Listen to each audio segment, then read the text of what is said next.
Where is the there? There I am. There I am. Okay, hold on. Hold on, I need to change stuff today.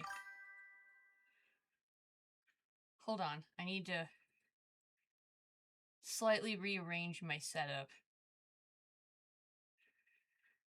There you are. Buddy's got to come down here today. Okay, cool. Hold on, and because I'm friggin' paranoid about stuff, and things like to change settings on me. Okay, cool. Streamlabs just updated, so it like loves to change settings on me when it updates and not tell me. Okay, so we're good. We're all good. I didn't expect so many people to show up for story time. It's story time. Okay, so this is the plan. Theo gave me his blessing to read some of the stories we've written on Tumblr. One of which we've been writing for 2 years. Now, here's the thing I need from you guys. He will be late. He's doing school stuff. He said he would probably be like an hour late, and that's fine. It's not like he hasn't read. Oh, thank you, because I was wondering. It's not like he hasn't read everything I'm gonna read. He wrote half of it. But the thing I need from you guys is commentary and reviews. Theo and I are very much creatures that thrive on affirmation and praise, and we like comments. I wrote more than half of it. I've only gotten blessing for 2 threads. The rest of it's all me. But Theo and I very much thrive on commentary. We thrive on praise. We thrive on questions.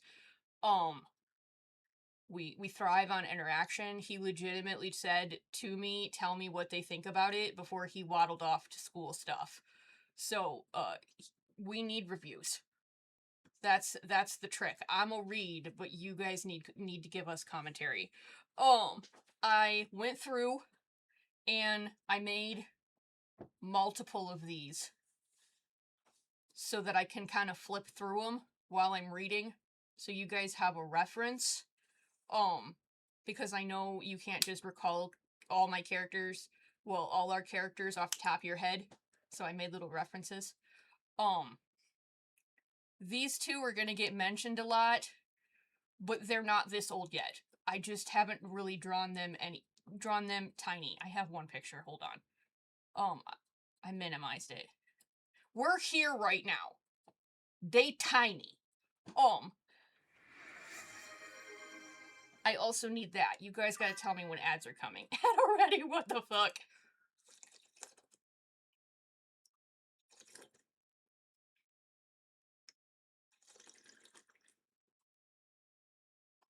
It's fine, I just got early coffee. And you guys can just kind of see how this is working.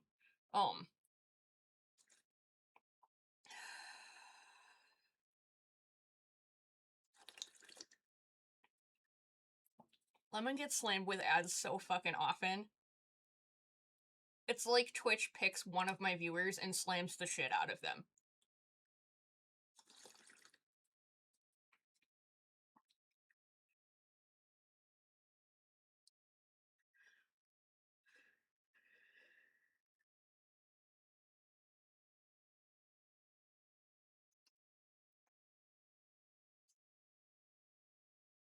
So yeah, just tell me when you're back.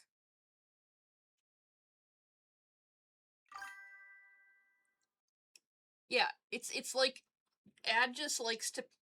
Twitch likes to just pick a couple of my viewers and slam the living shit out of them. And Lemon is the one. Lemon always has long ass fucking ads and I don't know why.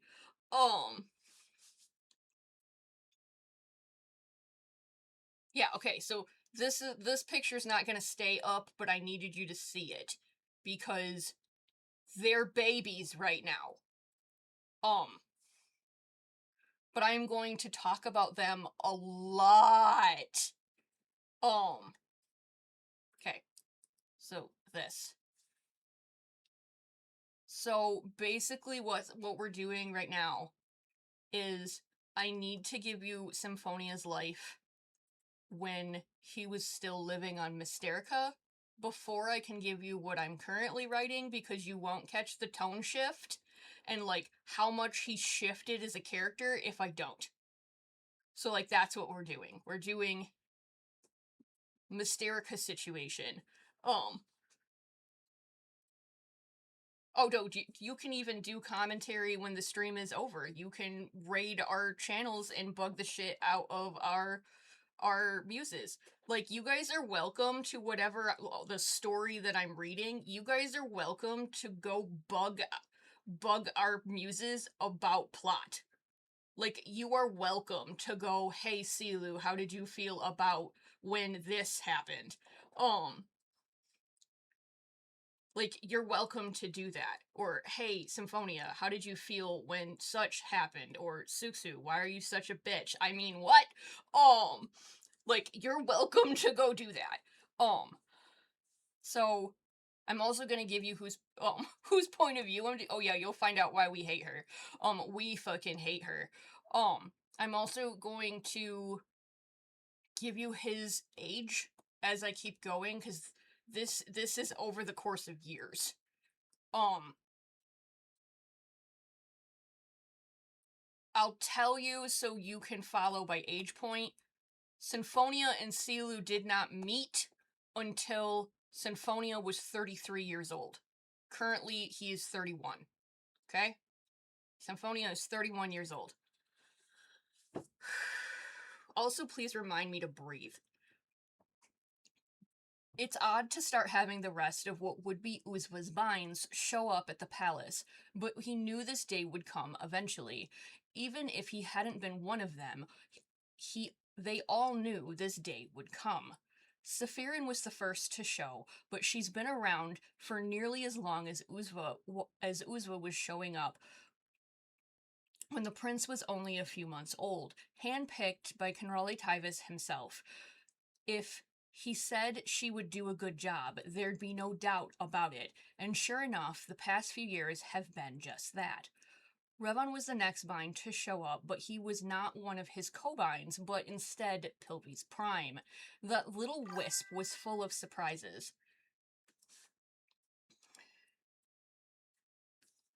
The little wisp was full of surprises.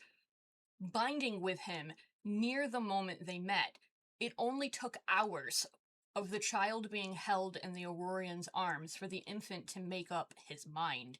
But Uzva is 7 years old now, and he's finally old enough to bind. He's finally old enough to make his choice, and he was honored that after all these years, the boy did choose him, directly after Safirin.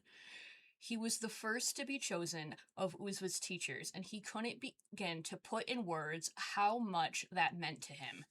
Laiki came next, and there was an air that surrounded him he couldn't begin to understand. But then again, medical was never his area of expertise, and when it came to his and Helicon's schooling as children, that was one of the subjects he fought for his life in. That and politics. How he loathed politics. And he should just say it, that it was good that of the pair of them, he was not eligible for the throne. He would make an awful king. Truly, he would. He just wasn't suited for that kind of thing. But it was because of their bond that things got a little complicated. Helicon was worried that incoming binds would think less of him for allowing the prince to bind to his relation, and it is against the rules of a binding contract to bind to blood. But he is not blood, he is an adoptive family member. It's complicated, so it shouldn't have been so much a problem. Orinko has even asked the boys to lessen their use of Seta, that means uncle. And to not bring so much attention to the fact that they consider each other family. Orinko is asking him to cut his heart out of fear is what he's doing. The man has been so scared of messing up ever since he took the throne. It's been like this since they were just boys. One of these days, he's just going to have to talk with him about it, Symphonia. The sound of a soft voice is floating through the hall in his direction, making the musician stop on his errand to turn and face its owner. Can I speak to you for a moment? Suxu. She was the palace's newest resident. She was Uzva's newest bind, taking over teaching politics and history now for Uzva, and he can't say he's had a chance to really get to know her yet, to really take an opportunity to speak with her, even if she's been here a few weeks now. They've only met in passing. In passing, or now and then, when he felt well enough to drag himself to dinner. Of course, he begins, as he turns to face her fully. How can I help? I know the palace is large, and living here can be a sort of overwhelming, but in private, she cuts him off. But her voice sounds like it's about to break when she does. Is something wrong? Did someone hurt her? So he sighs a little and gives her the best smile he can muster before he nods at her request. Yes, of course. There is an unused classroom just around the corner. We can speak there. They'll be for Pilvy's binds when he comes of age soon. They don't bind until they're like 5 or 7. So Painted Lips must be frowning behind her mask as they make their way over to the room so they can speak alone. Her posture is all wrong and she looks troubled by something. So she looks so upset, so he's trying his best to make his smile reflect in his eyes as he speaks. Whatever it is, I'll help however I can. Did something happen? Did someone say something? I'm not very comfortable with one of my fellow binds being related to the king. And there it was. Like she pulled out a dagger as fast as lightning and plunged it deep into his chest. Sharp and quick like a viper to bite him right on the neck before he ever had a chance to do anything about it. All sense of fragility was gone as quickly as it appeared. And I'm even less comfortable with the fact that said bind is bound to my prince. That's playing favorites and I don't like it.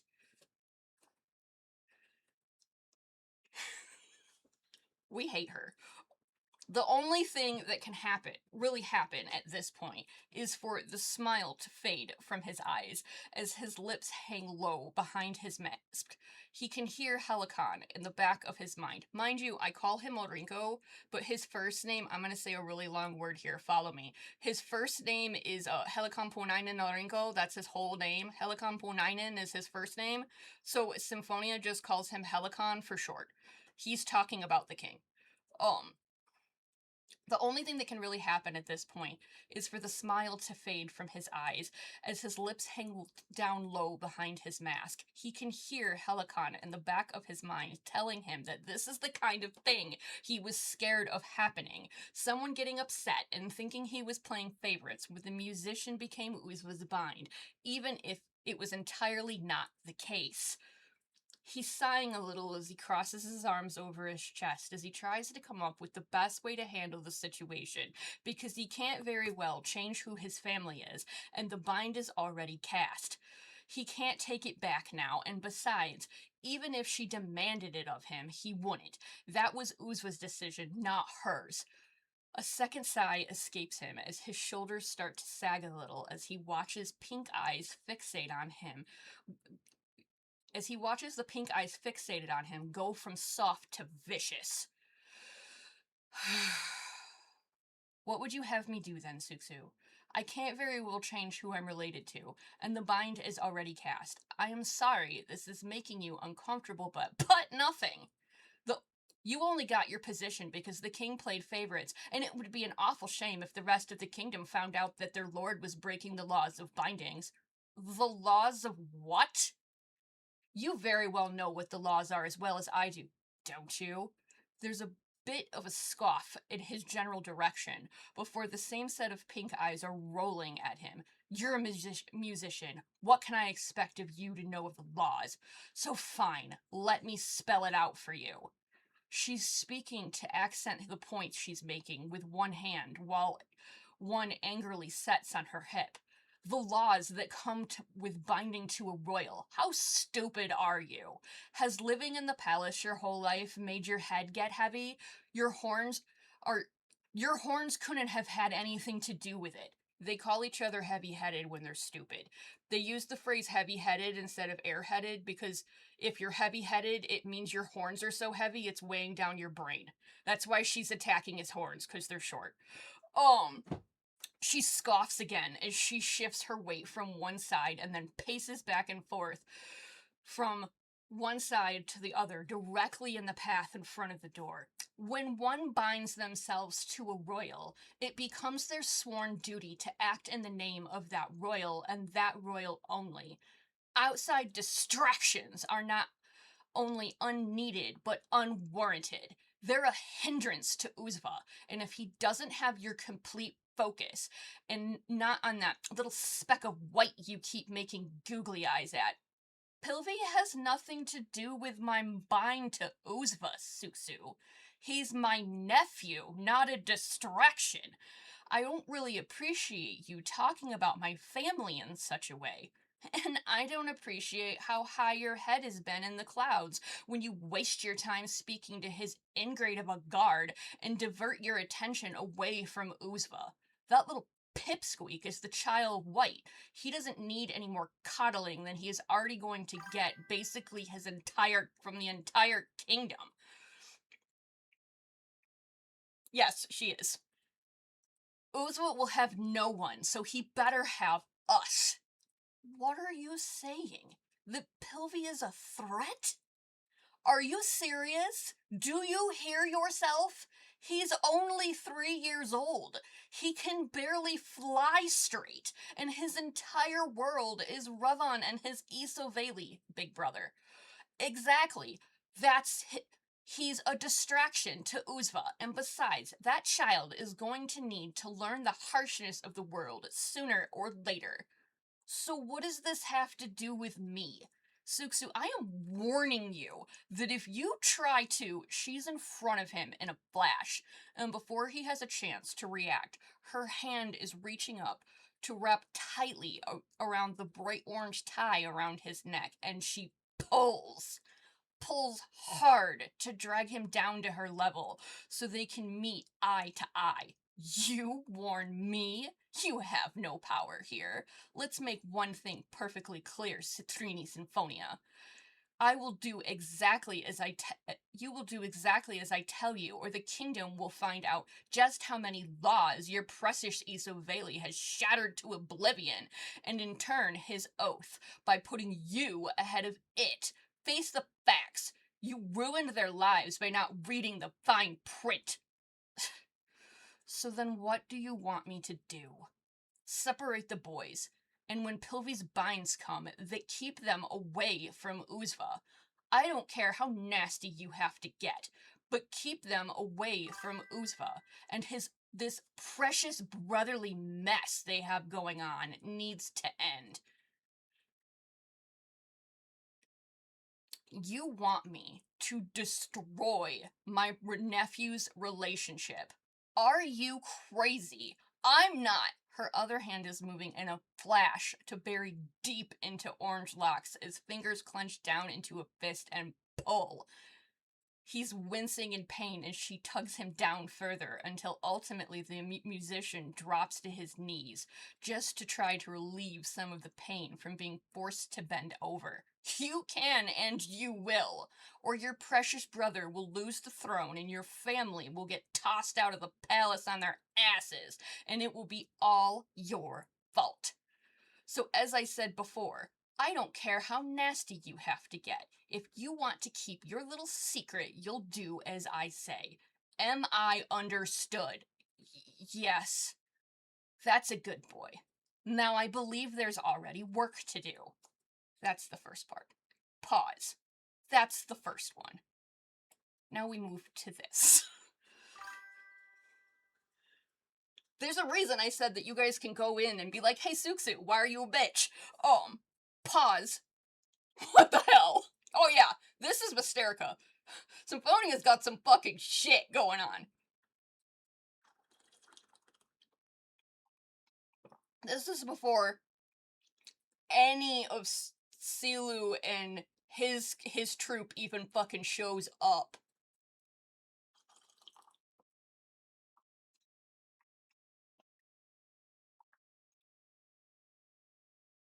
Oh yeah, we hate her. But you're also gonna find out why we hate Likey. Okay. Now, Symphonia is 34. That means it's been 3 years. That means, Silu has now been employed by the palace for a year. Yeah. Oh, I should make one of those since reading is a thing now. I should make a breathe. I'm stopping for a minute and I'm drinking some of my coffee. Oh. Hold on. Thank you. Okay.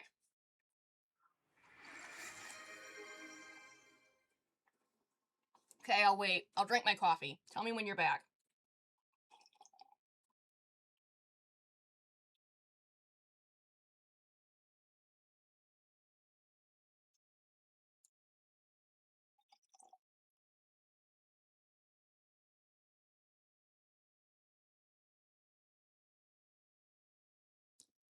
It froze again. There it goes. Okay, there it goes. There we go.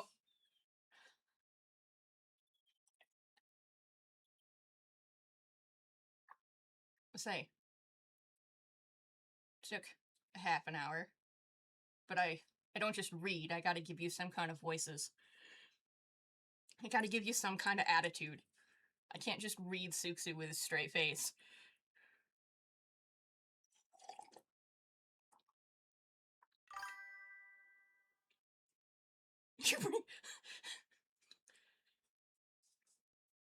Dude, just wait. Like, the shit that goes down with her.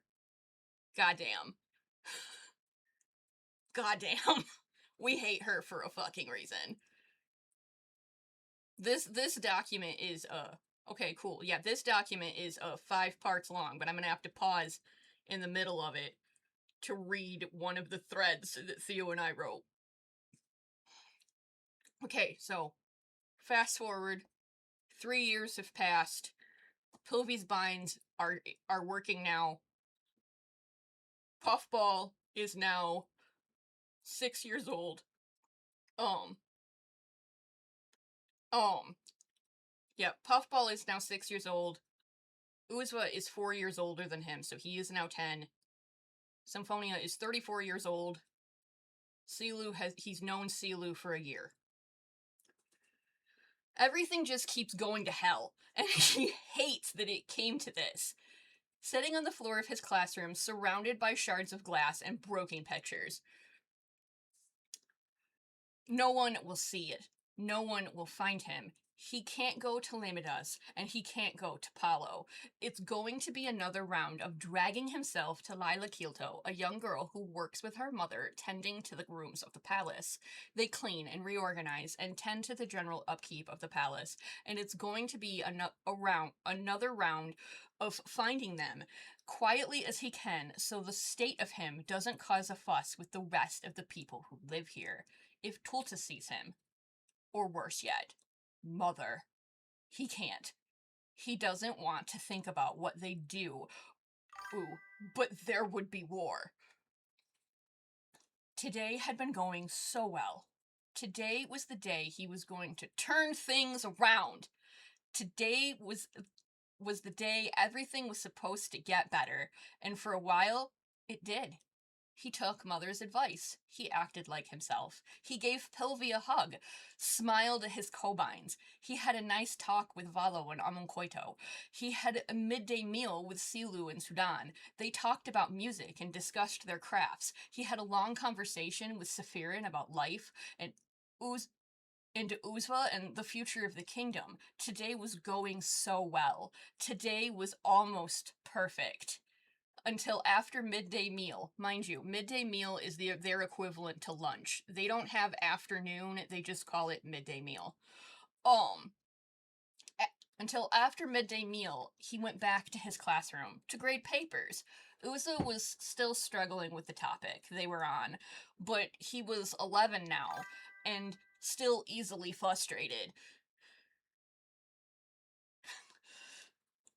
The others had only been with Pilvi for a year, but their presence felt like it'd been here even longer. Everything was going so well until midday meal, and he was greeted in his classroom by Likey's imposing figure. Tall as a tree, arms crossed, frowning deeply behind his mask. Violet eyes met Citrine and he sighed. Likey, did you need something? What do you think you're doing?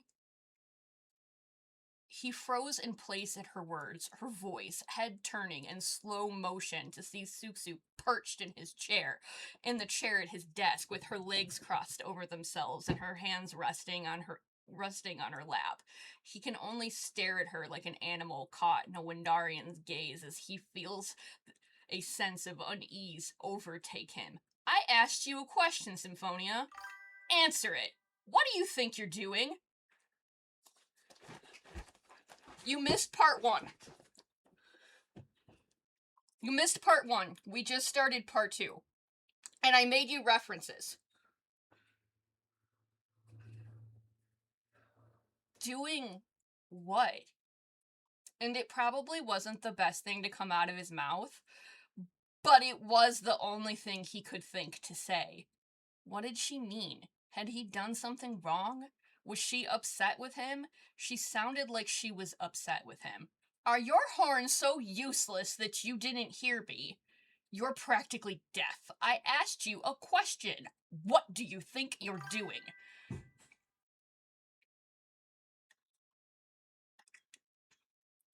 But all he can think to do at the moment is shake his head as he stares at her, not even paying attention to the way Likey keeps getting closer to him. What? Do not play dumb with me, Symphonia. What do you think? Do you think you don't need to listen to me anymore, all because you found yourself a little friend to play with? You're distracted. I gave you a task.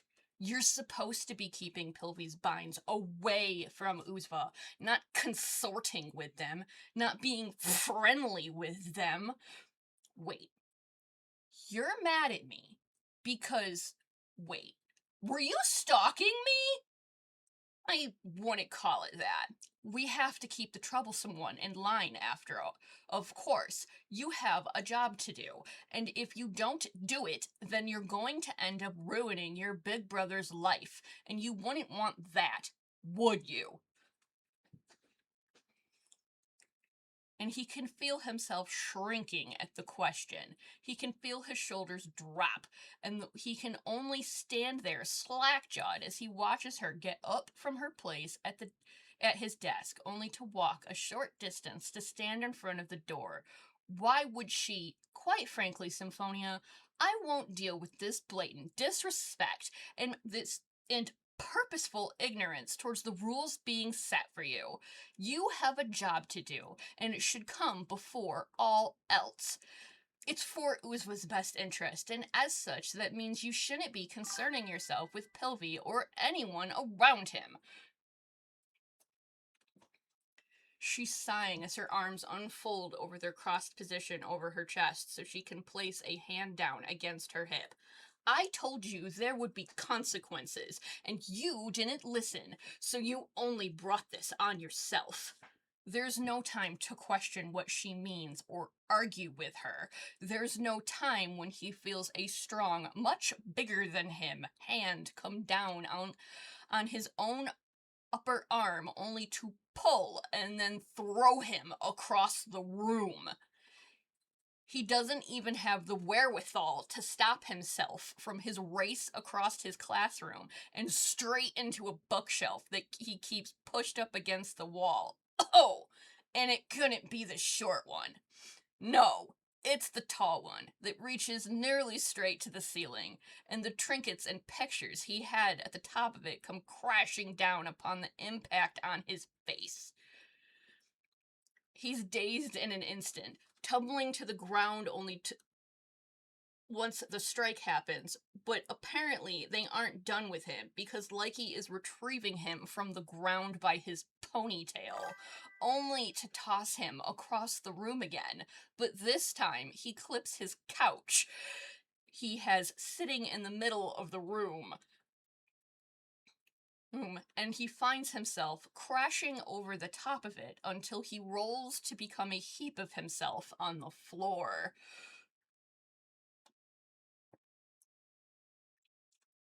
His mask is coming off in an instant. Suksu is laughing at the notion, and he knows. What is silence going to do to save him right now? It would only aid in their endeavors, but he's not hacking out mist as any form of warning, but instead trying to get the blood out of his mouth that has bubbled up from the back of his throat after that last impact. It seems it's a display enough to get her to stop laughing once she sees the blood hit the floor. Still, the punishment isn't over, because that's what this is. That's what this had to be. This couldn't be anything else. He had too good of a day, and he tried to make friends. He showed his youngest nephew affection, and apparently shouldn't have ever done such a thing. This is his just desserts for thinking he could be worth more than anything but his music.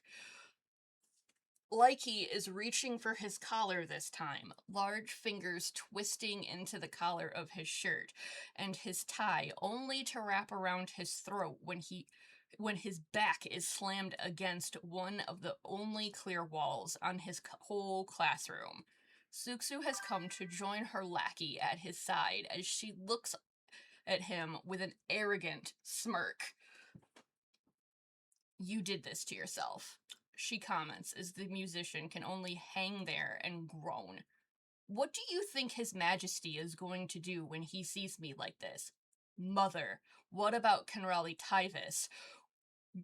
You think anyone in the palace is going to let this slide? What is Uzva going to say?"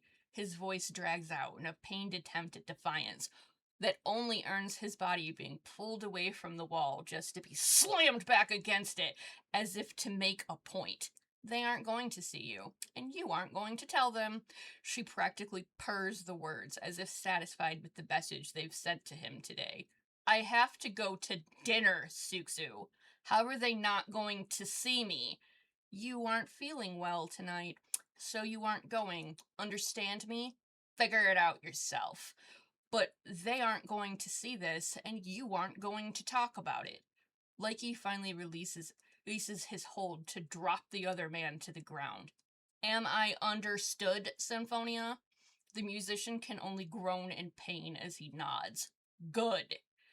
But she's reaching for the picture frame just over their heads, hanging on the wall, a picture of himself holding his young nephews in his arms. The frame comes down to shatter against the ground all around him. "And clean this mess up. It looks like you should be doing some redecorating." How did it ever get to this? For now, he can only sit there in a heap of himself as they leave through the open balcony to the right of the room. He needs to find his phone. Leela will hopefully keep quiet about this. You've missed part 1 and 2. We're still talking about Suksu, so you'll be here for Sky's Call. I just got to the this one. How is the thingy that you didn't want to go to? Besides, I've been taking pauses between every one so that I breathe. They've learned why we hate. They've learned why we hate Suksu. Waste of my time. Did I leave it open? I will. This is the picture she broke, by the way. This is the exact picture that was hanging on his wall that she took down and busted.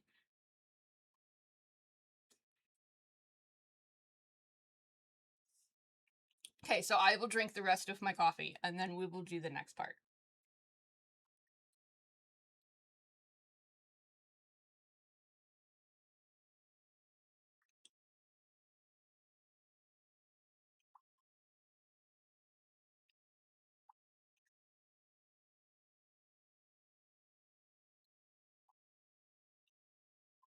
I told them I will read, but they have to give us commentary.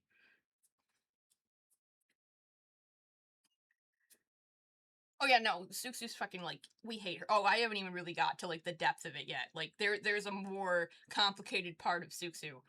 Um, she's awful.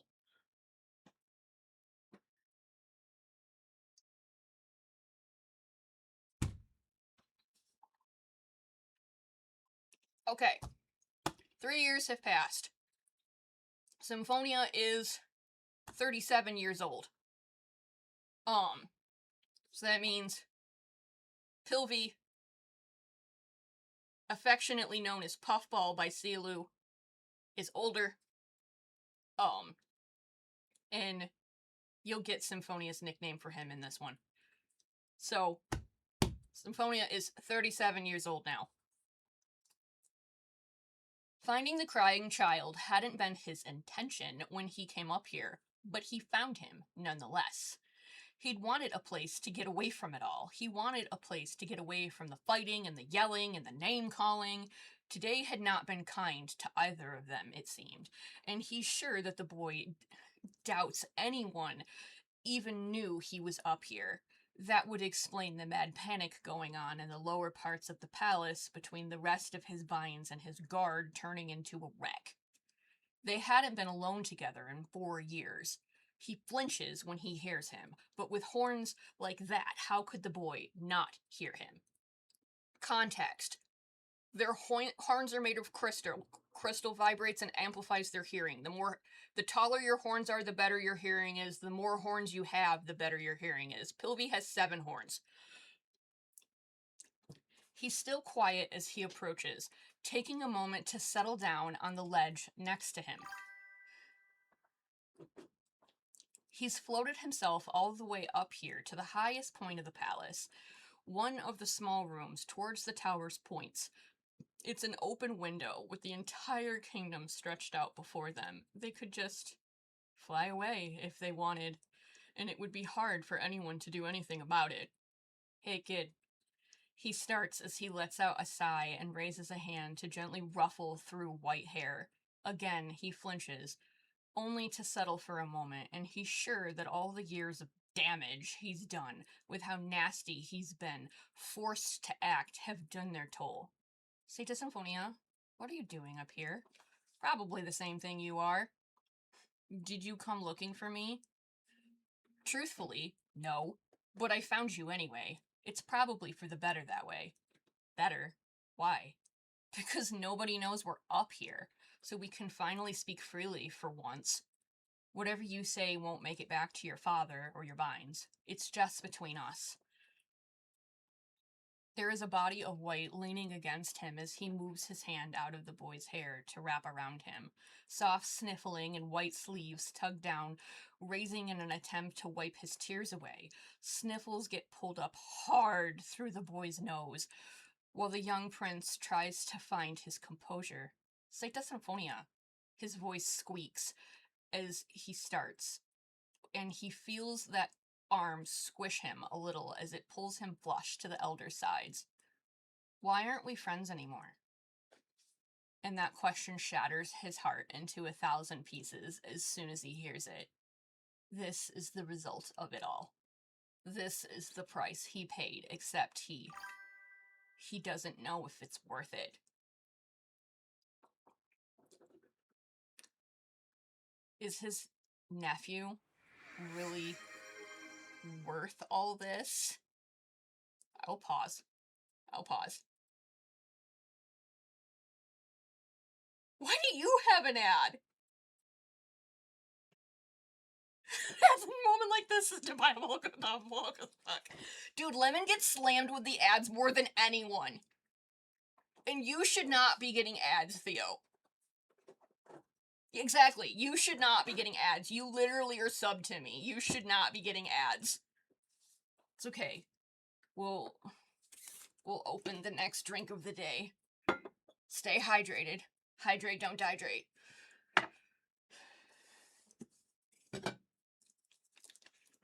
Suxu runs ad rolls. All homies hate Suxu for real. We do. We fucking hate her. Okay, cool. We're good? We're good. Cool. Where was I at? Oh, that's right. His arm still stays around the boys. His hand moves to slip fingers into snow-colored locks as he squishes the child to his side. His mask flits back, and ever so gently, he turns the child's head towards him so he can place a soft kiss on his forehead. We're still friends, Wisp. It's just complicated. I'm bound to your brother, and some of his binds are really mean. You know, I don't want you near them, okay? They're nasty, and they say mean things, and they don't like me, do they? The child practically wilts as he in his hold as he speaks the words aloud. They told you that you can't be friends with me, didn't they? And it's in this moment that the musician himself deflates, his own shoulders dropping down at the notion. Yeah. It's hard to admit, and he sighs as he says it, guilt dripping over his tone. They told me I can't be friends with you or any of your binds. I'm only supposed to focus on your brother, and they get really mad at me if I don't listen. But that's so stupid! I'm your family too. They can't tell you not to be friends with your family. That's so stupid! They don't get to tell you who you can or can't be friends with. Is that why you don't talk to me or Revon anymore? Is that why you're mean sometimes? And he's sighing again. Did they tell you to be mean to me and Opetia Silu? Opetia means teacher. It's like saying professor. Pilvi is extremely fucking formal and calls everyone by title. Seta means uncle. That's why he's consistently saying Uncle Symphonia. Is that why you're mean? Do you hate him? He doesn't think his shoulders can sink any lower, but they do. He's recalling his mask only so he can pull the child in more and tuck him under his chin as he wraps both arms around him completely. That means no. I don't hate him. Never have. You're right. They told me to be mean. I don't like doing it, though. But if I'm not, they might. They're bad people. They're bad people, Wisp. I don't want them to hurt anyone. Not you or Uzva or your mother or your father, and so and Texi, that means sorry. You're trying to protect us. Revon is really sad you're not friends anymore. I know. I am too. I miss you, and I miss him, and I hate being like this, but I can't tell them no. So, you're playing pretend? You could put it like that. Playing pretend just to make them happy. I don't actually hate you or your binds. You picked fine binds, so honestly. Sometimes I sneak to go talk to Valo or Amonqueto, but I'm getting very tired of hiding. Do you want me to play pretend with you? He's squishing the child in his arms a little more as his eyebrows raise up with a that leaves him in question. What do you mean, Pilvi? I mean, I know you're not really being mean now, so I can cry on command. Opetia Amonqueto taught me. Can you now? I can play pretend too. All he can do is keep the boy close as he holds him with the child's back flush to his chest. And his chin resting down on a snowy head. He sighs deeply as he thinks about it. It would make everything so much easier if he could get some real reactions out of Pilvi, and then maybe that wretched woman would lay off both of them. Reactions that would be staged as his own words were. Reactions that they both knew were as fake as that woman's concern for the well-being of their liege. He couldn't roll his eyes harder at the notion. So then, if I pick at you a little bit, you could cry and make a big scene, and then maybe they'll leave us both alone. I can cry right now if you want me to. There's a small buzzing sound of rumbles leaving the older man as he squeezes the child close for a moment and takes that time to shove his face into Snowy Locks, just so he can still let him know how much he still loves him, even after all these years. You're wicked, my little wisp. But no, I don't need you to cry right now. But we need to work out a code that only we know. I need this to look real so they leave us alone. They don't want us to be friends. We're in part 3. We're talking about Mysterican things and Symphonia's situation. Everyone can tell you, it's bad and Suxu's a bitch. I also made you guys reference for the scene. They don't want us to be friends, and they think you're a threat to Uzva. They want me to keep your binds away from him. That's so stupid. I agree, but this is still the situation. We need things only we know. Call me by title. You never call me Highness or the Child of White. You hardly use my name. I can call you Highness. No one would flinch about it either. The boy purrs at the notion. Literally, some Mystericans legitimately purr. The boy purrs at the notion as he allows himself to settle into the lap he's setting in. This has been such a relief to find. This has to be such a relief to him to find out that his Seta wasn't suddenly no longer friends with him, and that the man in question still loved him very much. The man's mask retracts again as he places another gentle kiss down on a snowy head settled in front of him. His little wisp of a cloud, who's gotten so big now. He's gotten so big, and he's wasted so much time that he could have been spending with him when, my liege, They're both looking back over their shoulders at the sound of a new voice, the boy's knight, a man of green, with ruby pink staring at them as they fill with confusion. Symphonia! The man continues with a half growl in his voice. What do you think you're... That means no. Revon, Seta Symphonia isn't bad. It's an act. It's a lie. It's all been a lie. We can't tell anyone or he'll get in lots of trouble. But there are mean people that are pushing him around. It's a lie. They don't like me or you or any of us. And they told him he had to be mean. It's a lie. Please don't be mad. He didn't mean any of it. The knight tenses and stops any progression forward as Ruby Pink look deep into Citrine gaze that only falls when their eyes meet. Is this true? Yo, that means yes. Who's doing this? I am not at liberty to say. He sighs as his shoulders drop down further. But everything I'm doing is to keep Isoveli and the boys safe.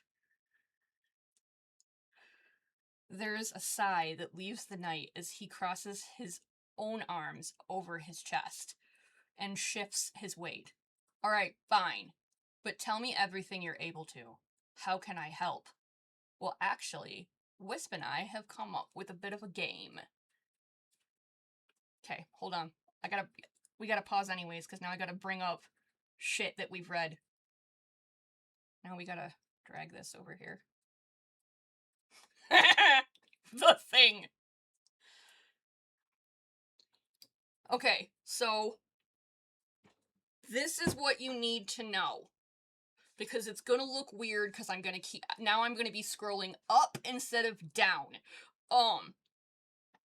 This little bar, I will drink something after I explain, I promise. This little bar is generally representative of, who's talking. That's generally a point of view trigger.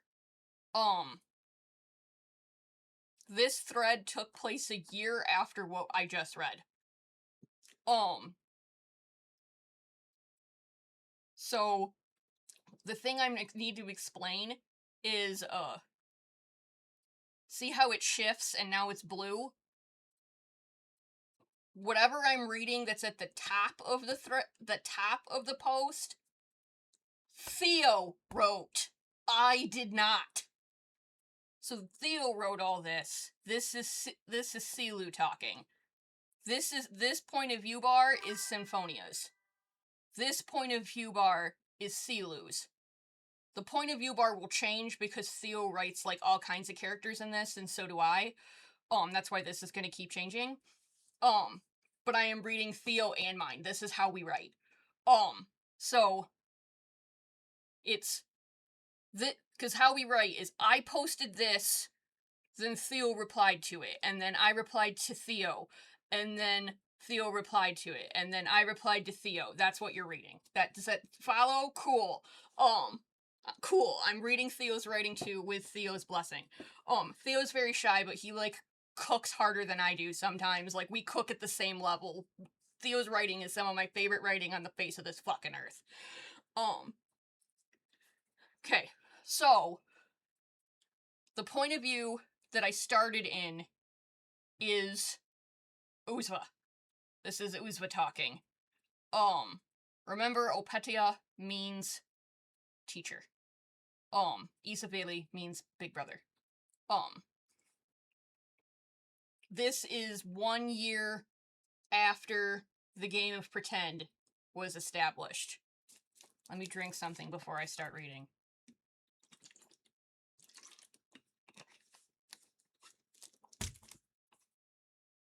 Okay. This thread is called this story is called Sky's Call, by the way.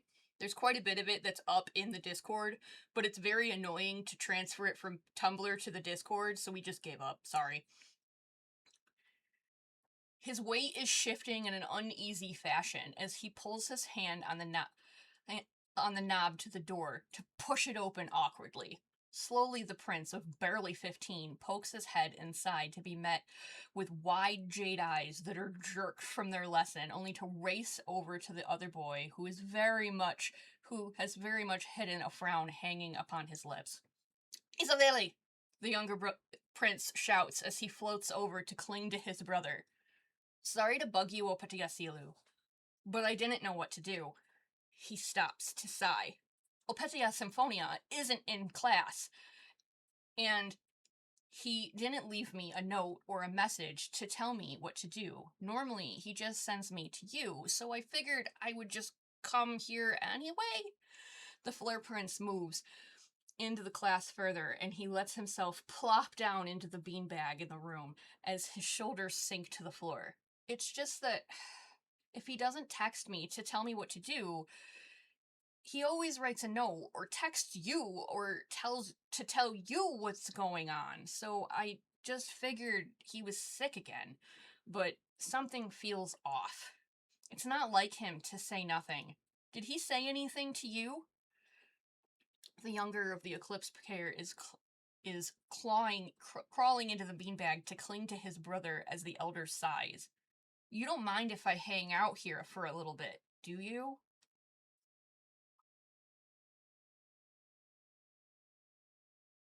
Now you guys are going to see how everything, like, functions. Now we're in Silu. Do you guys want me to tell you whose point of view it is? When I switch, do you want me to tell you whose point of view it is? Because I can do that. That's easy. Cool. We're in Silu's point of view. Uzva is always the easiest way to distract Pilvi. He never scolds either of them, in part because he understands, and in part because the way Jade Eyes light up at the sight of his big brother melts his heart a little. The moment doesn't last long, though, as Uzva tells him that something is wrong with Symphonia, and that it's not like him to say nothing. A frown pulls his face down behind his mask. First of all, I never mind if you come hang out in here, he replies. Second of all, no, I don't have anything from him, which is really odd. Why don't you stay here and I'll go check on him? Pilvi wants to cling anyway. The musician rises from his chair, ruffling Uzva's hair and then Pilvi's before he steps out of his classroom. I'll be back, Revan, Sephirin. The boys are in the beanbag. those are their bodyguards. They just kind of stand outside the door and hang out. Anywhere the princes go, they just kind of follow them. It's not a long walk down the hall towards Symphonia's room. He wishes he could say he doesn't know where it is. At the same time, he wouldn't be able to check if he didn't. It's not too bad, he guesses. They're still not friends. Symphonia, he calls, knocking lightly on the door. I'm coming in. The knob turns easily, and he finds a messy yet uninhabited room. Weird. Maybe he's in the attached bathroom. Symphonia, you okay? Where are you?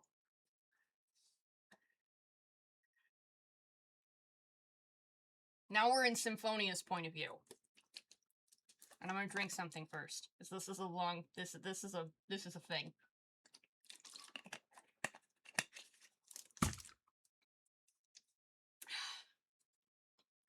He can't hear the sound of the door of his room opening, over the sound of emptying the contents of his stomach for the numerous time he's lost tracks of since last night. All he can do is groan as his entire form sinks back to the floor, and he prays the Celestial Mother and the Seven of and above to spare him from this hell. His stomach hurts, and his throat is burning from the previous sensation. His ears feel plugged. The entire room is spinning as he lay there. Is the room spinning, or is he? What time is it? He doesn't know. All he knows is he fell out of bed hours ago, and he's been up and down ever since. He slept on his bathroom floor because it was the only place cold enough that felt like it could do any kind of combat with the fever and chills he sure have taken over his entire form. He's overheating, but he can't take his shirt off because the minute he does, he's freezing in the same way his toes feel like ice right now. How? You subbed! I'm so confused!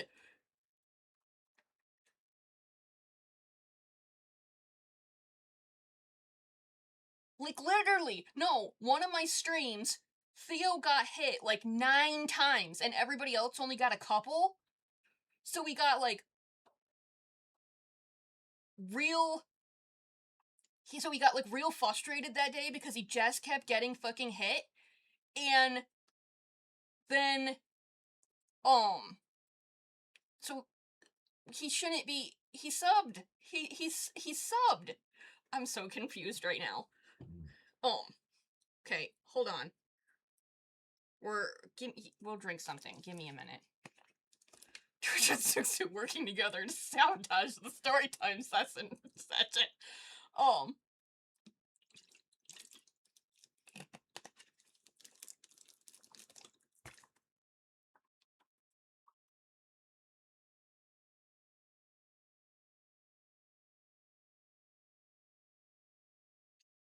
Okay. Damn, he's getting hit with long ads too. He's getting hit with long ads too. Damn. Okay, it gives me time to like finish drink number 2 of the day so that we stay hydrated. Hydrate, don't dehydrate. Okay, cool. Dude, I'm so confused for you. Okay. He thinks he hears a voice, but this wouldn't be the first time he's heard a voice and hallucinated it this evening. He left his phone by his bed on the nightstand and hasn't had the strength to drag himself back there yet. Back there to get it. Setting up makes the room spin more as his stomach sloshed around back and forth all over again, and he doesn't know how it can continue to be so upset when there's nothing in it at this point. He just needs to accept that no one is coming to save him, and he's stuck on the floor like this until morning. Surely Mother will come to find him by midday meal, won't she? He needs his fucking phone, though, so he can text Uzwa to tell him to go to Silu in the morning. But even if he could get up, his head... I need to give you the context that Silu does not live in the palace. Even if he could get up, his head hurts far too much to be looking at a screen of any sort. What time is it anyway?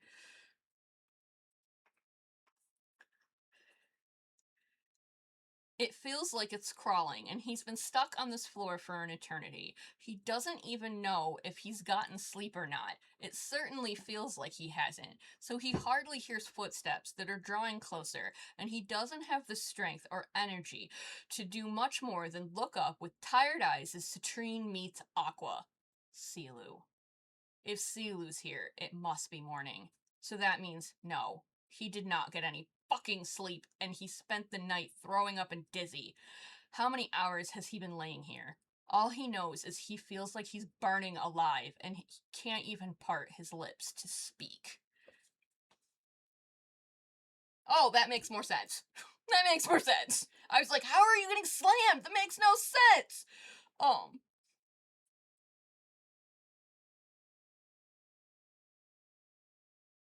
We are here. Okay, we're back to Silu. He's only seen someone look this bad once in his life, and that was his brother, who had been stuck in the hospital again. Symphonia, however, is on a bathroom floor, very much not where he should be. This is a hospital situation if he's ever seen one, which he has. Timon above, he mumbles, kneeling next to the crumpled mess on the form on the tile. Don't even bother arguing with me. Got it? And then he braces his legs for lifting weight that isn't there. Symphonia weighs about the same as Pilvi, which is a whole different story considering Pilvi is only 11. Now, the question remains of who to take him to. Part of him says to go to Likey, but another, more intelligent part of him screams that Likey is a fucking creep. Paulo may or may not help him. He can't really see her turning anyone who's in a shape like this bad away, but at the same time, he does upset their liege, so Symphonia may well fall under her strict no assholes policy. Oh yeah, that's another problem that we gotta bring up, that Symphonia is fucking tiny. Besides, it's better to keep him away from the boys, especially Pilvi. His heels squeak as he sharply turns towards Lamedus' office instead. Maybe he should float. It might be easier on Symphonia, who's barely responded and hotter than any Mysterican ever should be. Shouldn't he have had some smartass comment by now, since it won't jostle as much? Float and yell. That's a good plan. Lamedus, he shouts. Help! Even if, we're back to Symphonia, even if he wanted to argue with him, he can't. Even when he tells himself to part his lips, the only thing that leaves him are small puffs of orange that come out from panting, labored breaths.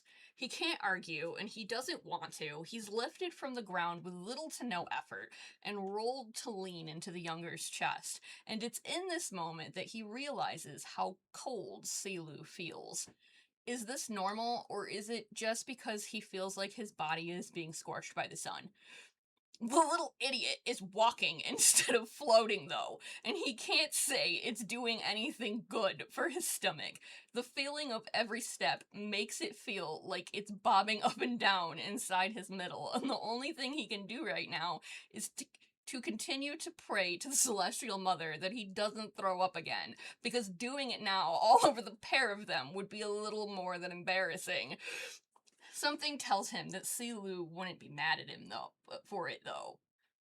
Finally, he's floating, and now he's yelling. The echo of the sound is making his head split in two, so more so than it already was. Footsteps are rushing their direction, and Citrine meets Pink as the man does a deep intake of air at the sight of him. Lay him down on the bed, Silu, the doctor commands as he starts to get his tools around. Citrini, how long have you been feeling like this? But no reply comes as he begins to look his patient over, and he puts his hand on his horns, only to jerk it away. they do fever through horns. I also should like clarify right now that a Mysterican regular body temperature is like way colder than human. Um he's hot, and it's about time someone else realized that. He's burning up. Comes the comment of the man of as the pink comes a comment as the man of pink works. Silu, if you don't like needles, don't watch. Citrini, this is just something to combat your fever and get the pain under control. A countdown of 3. Kolmank, Coxie, Uxie, before he feels a prick in his shoulder and a thermometer is shoved in his mouth. The doctor is working as quickly as he's able until the thermometer beeps and a deep frown hangs on his lips looking at the reading. Voy, means oh no. A pink gaze is fixing back on blue. Silu, I need you to do everything you're told without question or hesitation. Get Tulta and send him here. Then go straight to Citrini's room and run the coldest ice bath you can possibly make. He's running a high-grade fever and we need to cool him off as quickly as possible. Run, don't walk. Don't even bother coming back with Tulta. Tulta will bring him to you. Do you understand? Okay, now we are in Tulta's point of view. It's still Theo's writing. He can't say he knows the kid barreling towards him very well. Prince Pilvy's bind. A musician, yes, but beyond that, it takes a full moment to retrieve a name from the back of his mind. Silu. They've only spoken once or twice, and he knows that name only solely because Citrini never stops talking about him. Still, it doesn't take a genius to know something is very wrong by the look on his face. Lambedas needs you, he says, breaths coming in rushed half pants. Symphonia! You don't need to say more. Kitos. Thank you. Offering an assuring pat on the musician's shoulder, he heads off. It certainly can't be anything great if Lambedas and Citrini are in the same room. It never has been. Worse, now that Likey's stupid ass took over. You were gonna have a running theme of how much Tulta hates Likey. Whenever that man somehow cheated his way through schooling and didn't learn a damn thing along the way, or he's deliberately causing issues, he's not sure. Not that it particularly matters, of course. Citrini's health has declined sharply in recent years regardless of anyone's intentions. At least Lambedas can be trusted to take care of the issue, rather than changing his medication at the slightest side effect again. He wouldn't be surprised if sudden withdrawal is the problem he's about to walk into. Better not delay in any case. He doesn't bother knocking when he pushes open the door. Violet eyes scan over the situation, most notably the frown across his friend's face and the flushed red color on his godson's. Neither are good signs, but both have his heart sinking a little. What are we dealing with, and where do you need me? Okay, this is back to Symphonia's point of view. Kumiseta means godfather. He wants to turn his head at the sound of the new voice, but he can hardly manage that from the place he's laying. It's Kumiseta, and he knows it. He knows it, but just existing is hard right now. Lambedas said he's burning up. He wants to know why it took a thermometer and physically touching him to figure that out. Isn't it obvious? Silu could tell it was obvious, and some days he's the definition of a circus clown. Most days he's the definition of a circus clown. Lambedas is sighing as Tulta asks what they're dealing with, and the screaming within the musician is louder than anything that leaves him. It's like his own mist is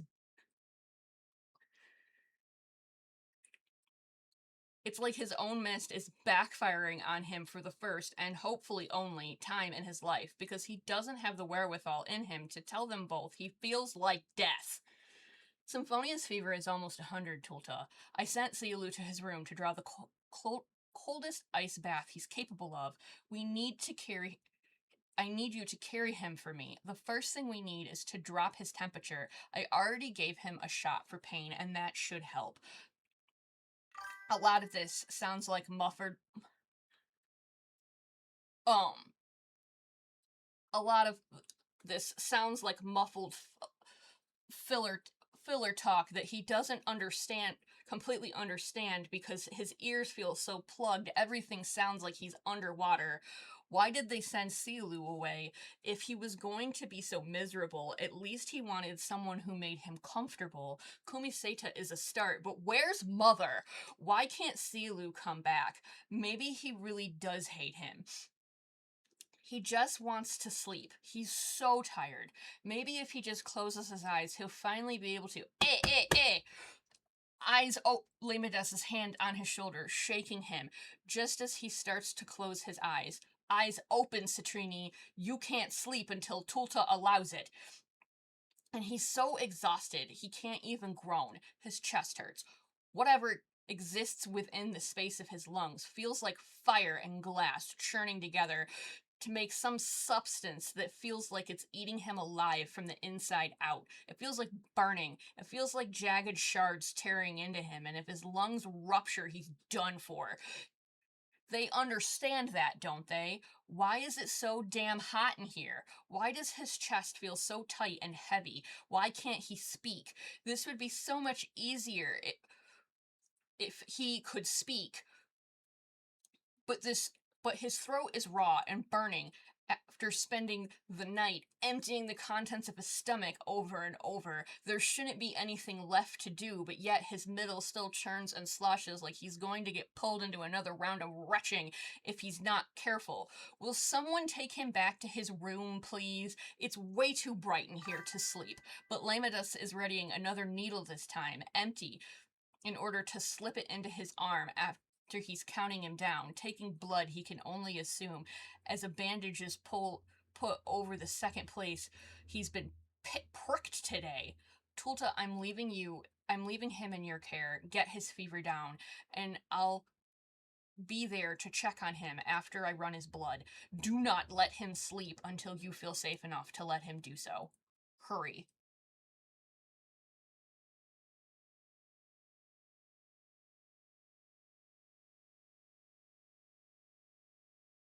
Okay, we're in Tulta point of view. He doesn't even need to be told to hurry. He knows damn well what a fever like that can do. Really, what it probably should have done already. He also doesn't need to be told twice. It's not hard to lift Citrini into his arms. In fact, it's almost too easy, but that's a thought for another time, a later time. And he's out of the door as fast as he's entered, racing down the hall in a blur of deep indigo and bright orange, and it still feels too slow, too fucking slow. Into the bedroom, he needs to stay calm. He's handled worse. He's seen worse. Tulta's a combat medic. He's seen worse. He's had worse walk away just fine. He surely can handle this too. It's his boy, and his boy has to be fine. Citrini will be fine as long as no more of his fingertips fade. Yet he hates how his stomach twists at just that sight alone. There's an ice bath waiting for them, courtesy of that Silu kid, if he had to guess, and it's just in time. Why am I holding the fading fingertips? Oh, wait, hold on. I'll just show you that picture. I have drawn from this. Yes, Symphonia's fingertips are fading. Or,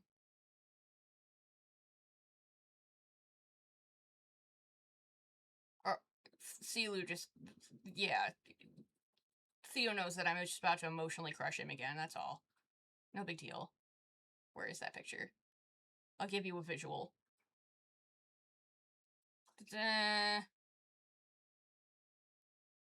No, what are you doing? Stop.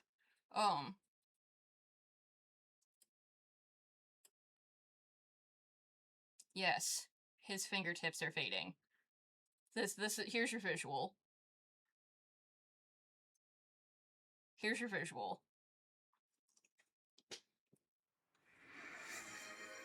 Am I hitting ads? Yeah. Yes, we'll pause. It's fine. Before I start reading, yeah, we're here. It's fine. We're here. You tell me when you're back, and I will drink more while we wait. Besides, we're here now. I told you, I made things! My brain went, that would actually be helpful. We're here now.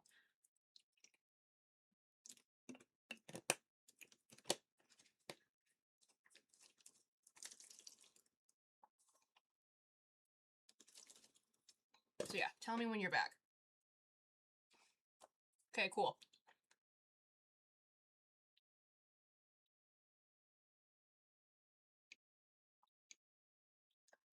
I told you Theo's writing is some of my favorites on the face of this fucking earth. Trini will be fine as long as no more than his fingertips fade. Yet he hates how his stomach twists at just the sight of that alone. There's an ice bath waiting for them, courtesy of that Silu kid, if he had to guess, and it's just in time. Could you go get Thule for me? He asks as he kneels, to which the musician nods and takes off running like a bullet from a Wintarian firearm. His hands work somehow steady past the panic to get Citrini's clothes off and tossed behind them. His arms hook under the half-dead, no, half-alive, because he cannot think the other way, form in his lap to lift Citrini over the edge and into the tub. Also, if you need a reference in your brain of Symphonia's bathtub, it's very important.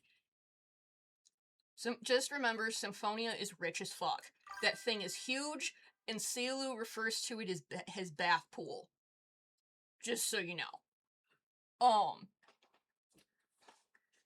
This is going to be cold, Sunspot. Hang in there. I'm going to need you to clear your lungs in a minute, okay? We're back to Symphonia's point of view. He's being lifted again, but so much gentler than before. He's being cradled in Kumiseta's arms, and he can't really fault Silu for the way he carried him before. He was panicked, and Kumiseta is just going to be easier on him naturally. Of course he would. He's held him since he was just a baby. And at least he has the decency to fly, at least that. Even if the speed of it makes the entire palace go by in a blur that makes his head scream more than it already is, he's clenching his eyes closed on the way because the blur of the palace wall is making him feel ill all over again.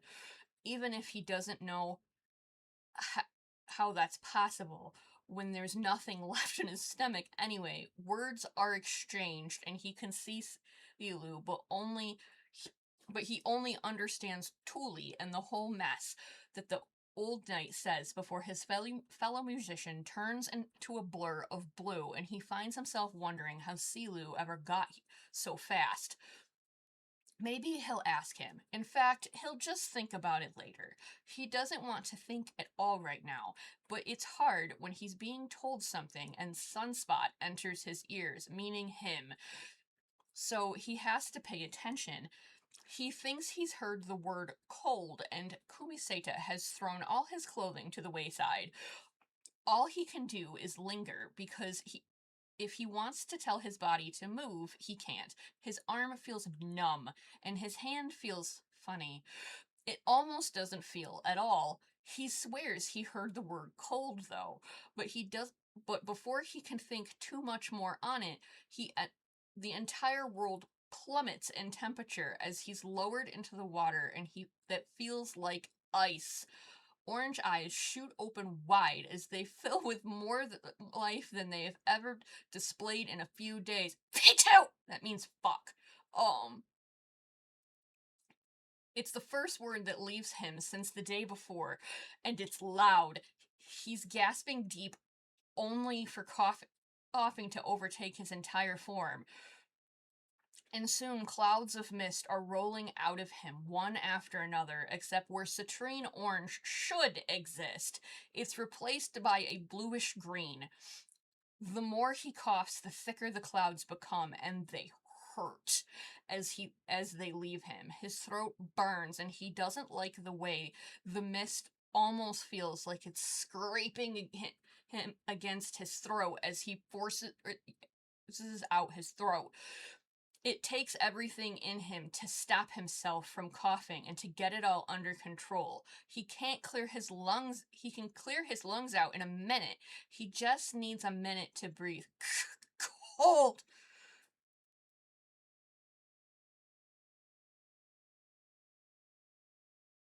Okay. We're back to Tulta. And yes, this is bad. We're pausing again for a minute to read something, to drink something.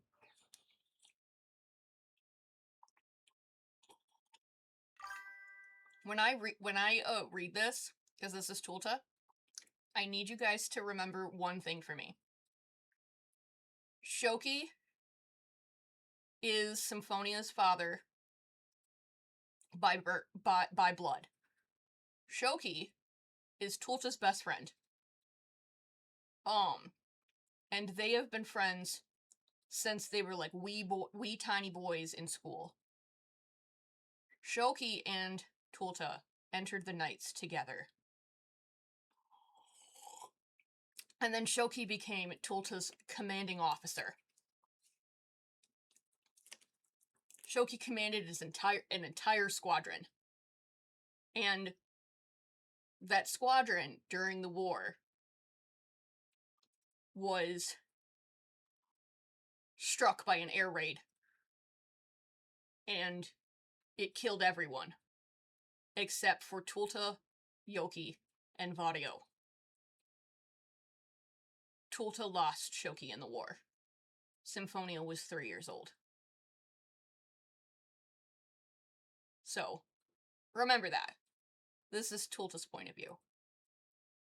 Not you, he pleads to himself. Not you. Please not yet. He's too young to be fading. He's fading away. His arms lower his boy, into the ice water as his own breath hitches. Can't break yet. Yoki was worse off, wasn't he? And that was in the field of minimal resources and less experience. If he could pull that off, surely saving Citrini is possible, even with his fingertips starting to unravel. And finally, there's a sign of life, a swear, and he's never been pleased to hear Citrini be so upset at discomfort. It still isn't quite pleasant, but it's something, and something is better than the fade. I know you're cold, he replies, scooping up water with his other hand to pour it over the top of the musician's head. He needs to cool down. He also needs to get his lungs cleared because the source of the problem is quickly becoming apparent. Green mist is rolling out in plumes as his chest heaves with horrible coughs. Shh. He soothes, pouring over another handful of water. Please clear your lungs, Sunspot. All of it. Please. I know it hurts. And now he needs to think and make calls. More calls, anyway.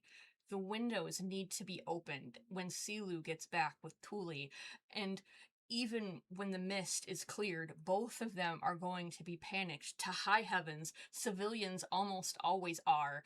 More so when it's a loved one. Not that he can blame them, of course. He wants to panic too. He just can't afford that luxury. He needs additional support, at least to help keep Citrini stable once he gets him there. Another handful of water and a deep breath. Vario! He feels like this is Symphonia's point of view. He feels like he's sinking. His body is screaming in pain as he coughs. Mist is tearing out of him in ways he never knew it could. His throat is burning. His ears are on fire. Oh, side note, context. I feel like it'll add to this. Mysterican lungs are pressurized.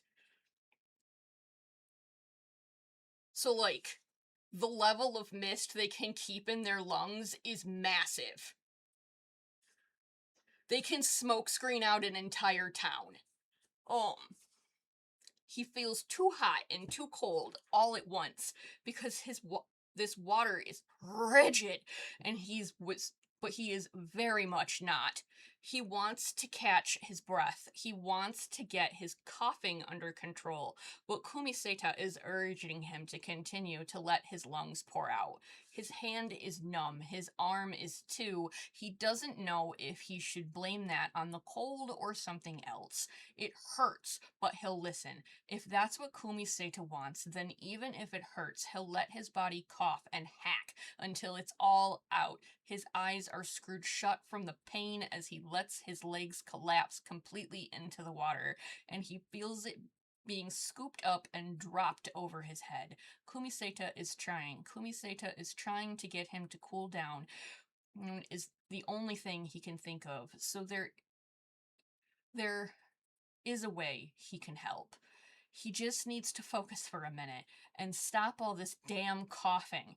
Once he manages to get his body to stop hacking for a moment, eyes still closed, he's taking a deep breath and letting his entire form sink into the tub full of icy water until his head is under for just a moment. He's coming back up with a deep exhale. Cold! His eyes open to be filled with the sight of a cloud of green filling his room, and he can feel himself starting to panic. Green! Why the fuck is there green? He's not wearing his mask. It's the first instinct to raise his hand and cover his mouth and nose. Kumiseta wants him to empty his lungs, though, but he can feel in his chest has to be next to nothing by now. Footsteps are crashing against the ground with urgency as the sound of shifting armor fills the space. A new body doesn't make itself known, but instead is moving to open the door to the balcony and a few windows that are scattered around the room. A line is dragged through the mist in order to send it out. Send it rushing towards the balcony, where he can return to the skies. Boots thud against the ground as they make their way to the bathroom. As the other knight kneels, "I'm here, Captini," means captain. "I already got the cloud to break. What's the status?"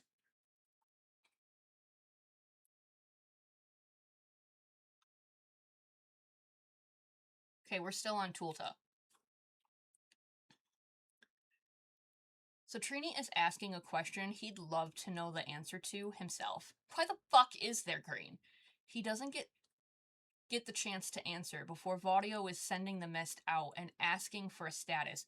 Bad, he says, but it's only a placeholder while he tries to think.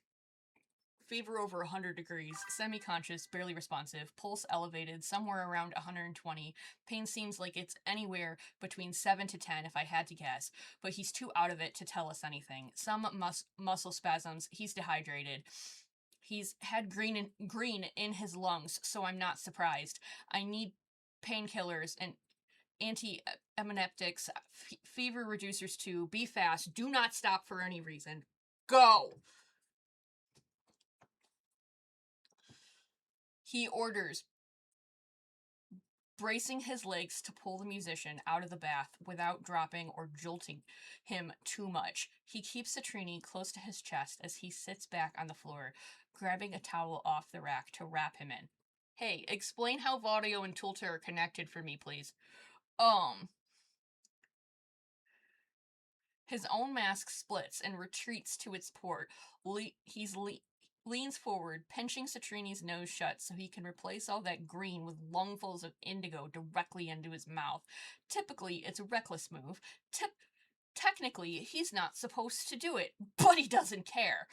It's what needs to be done, and the worst that can come of it anyway is his own voice being stripped for a while. He doesn't need to talk all that much, and the risk is relatively low since Citrini cleared his lungs only a moment ago. When he finally pulls back, he can't help but to check Citrini's hand again. Solid. But they weren't. "You're okay," he murmurs. And he's not sure if it's more for himself or for Citrini. "We've got you, Senpai. You're okay."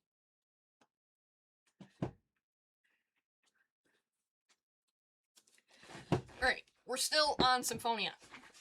Let me drink something. We gotta pause. Also, context, Purple Mist is basically a regen spell. It casts healing. And since Tulta's is indigo, and indigo is basically blue and purple.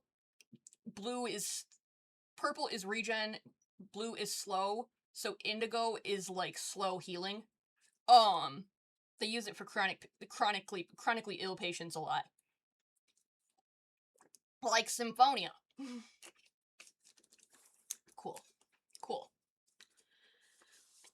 This is still Symphonia's point of view. There's the sound of words he can't really understand. Correct. He can't really understand and is rushing footsteps that sound like running. That can't be good. Is it because he feels so horrible? He's pretty sure he heard Vadio. Vadio doesn't run. None of the medics do. Not unless someone is going to die. What's going on? Kumiseta is pulling him out of this frigid water and wrapping him in a towel. Then before he even knows what's going on, he's leaned in close to breathe in indigo straight into his lungs. One exhale, then two, then another. Kumiseta has never done anything like that. Not even when he got attacked by a shrimp when he was just a kid. Symphonia is allergic to shellfish. He almost got killed by a shrimp. He was 7. Kumiseta is breathing into his lungs again as he pinches his nose shut so he can fill his entire chest with indigo, and he's doing his best not to shake his head to try to squirm free. It feels weird to have mist poured into his lungs. But he knows he has to be doing it on purpose. His body needs to absorb it before it starts producing more because he doesn't know what color they'll make if it mixes. He's pulling away from him and holding his hands in his own. The musician sighs and shivers. I'm tired, Kumiseta, and everything hurts. I'm tired and I'm cold. We've been writing this for 2 years, just so you guys know. There's a lot. Oh, cool, we're gonna switch a lot. See how we switch a lot? I'll tell you.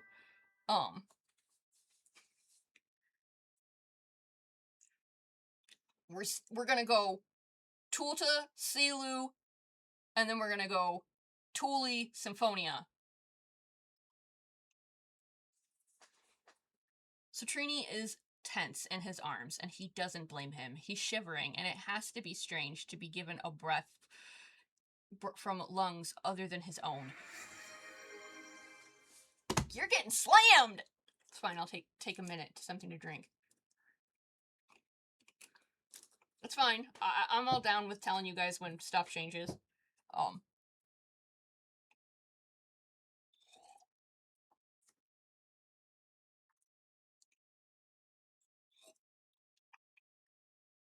The ads are out for lemon tonight.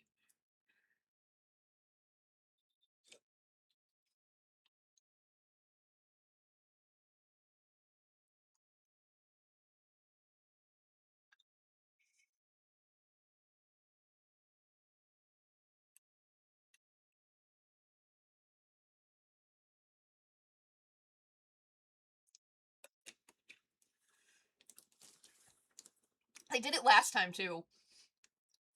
Citrini is tense in his arms, and he doesn't blame him. He's shivering, and it has to feel strange to be given a breath from lungs other than his own. He can't be upset in the slightest that the musician is clearly tempted to resist such an action.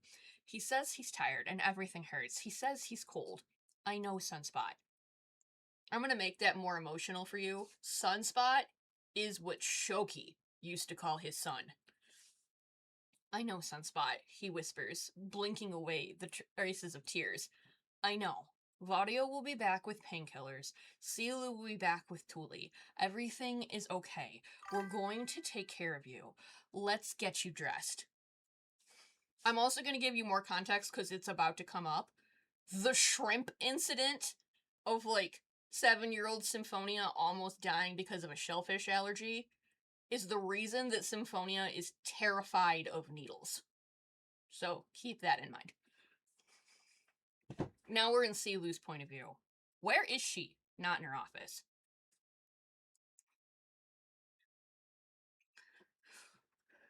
Where is she? Not in her office. Not in Arenko's study. Definitely not with Lamidas. The last place to check that Silu can think of is with Helios. And if she's not there, well, he really doesn't know what he'll do. He bursts through the door, nearly in a frenzy, hair tie long snapped somewhere down the hall, and chest heaving in pants. Tully!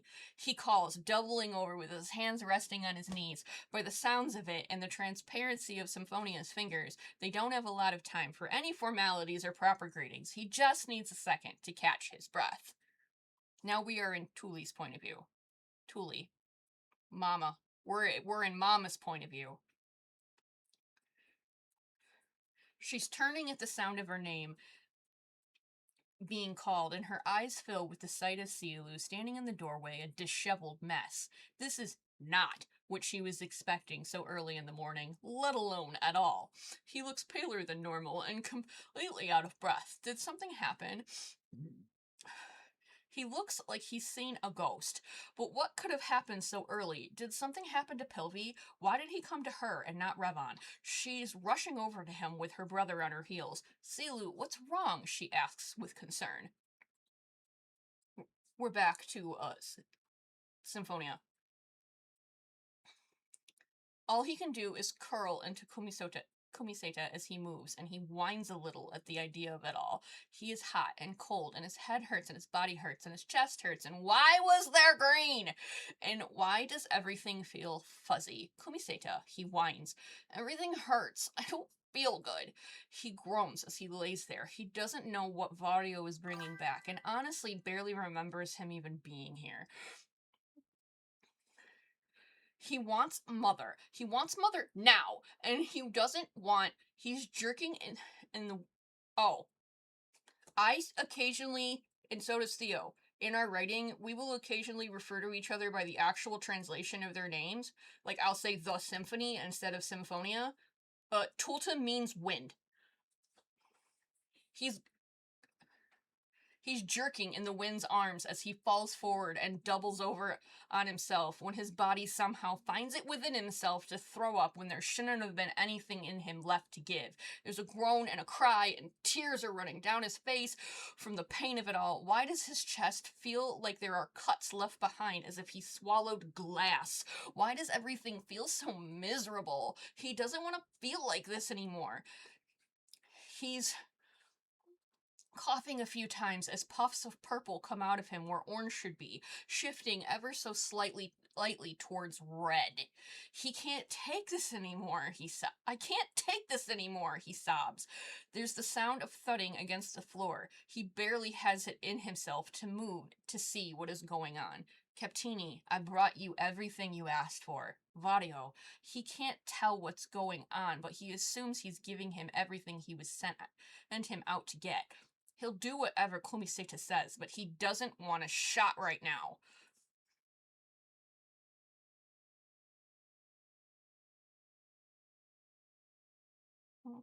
Okay. Silu, and then we'll shift again. Symphonia, he gasps.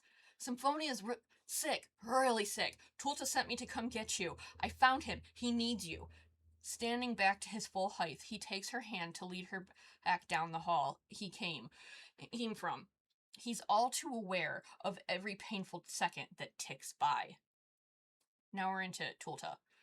He's a mess of groaning and repeated complaint that he doesn't feel good as he barely manages to get pants on him. Of course he doesn't.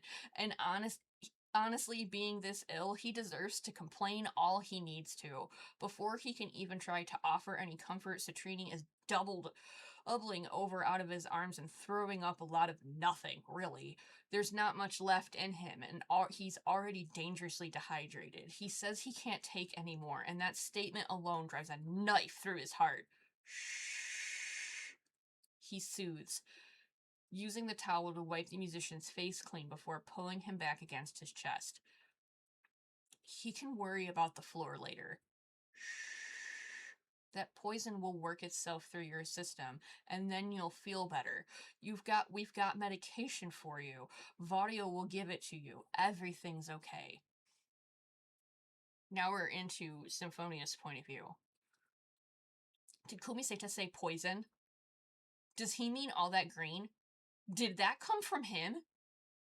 He's pulled against the wind's chest with his back pressed bare against armor as Vario kneels down before him, and he listens as the man sighs. Citrine meets Gold, and he knows something is wrong as the knight speaks a single sentence.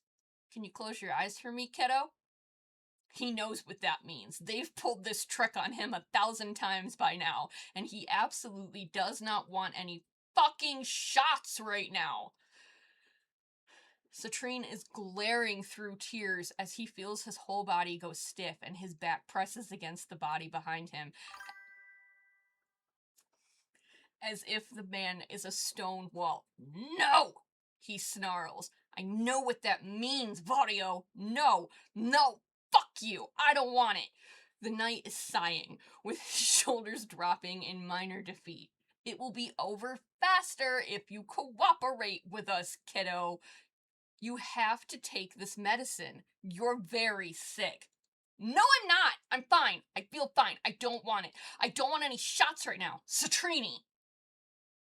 The knight's voice is firm, but caring, almost like a parent, trying to reason with their child. This isn't an option. Close your eyes and I'll count you down and it'll be all over before you know it. No! I hate it! It hurts! Trini, we're in Tooley's point of view. Kitty puff, kitty hiss, kitty mad! Now we're in Tooley's point of view. Now remember that this is a very key thing with Tooley. Symphonia's first name is Trini. Trini is sick. She calls him Trini. Trini is sick. Really sick, he says. She can only follow as he takes her hand and pulls. It doesn't take much effort to get her to run behind him, and Helios is hot on her trail as they move. What does he mean by I found him? It's a relief to know that Tulta is already on top of it, but it can't be that bad, can it? Her baby does get very whiny when he's sick, though, and she's sure he was probably just asking for her so he could curl up next to her and purr while he rides this out. He's been sick most of his life, and Tulta has sent for her multiple times in the past, so really, is it just that Trini passed out again? Did he hit his head, maybe? Silu said he was sick, though. Silu said the air in her son's room is completely off when they get there, and she can hear the screeching as plain as day. It's a jumbled mess of her son begging and pleading with Vario about shots again. I said no! Please, Kumiseta, please. I don't need it. I'll be okay. I'm fine. See? All better. I don't want it!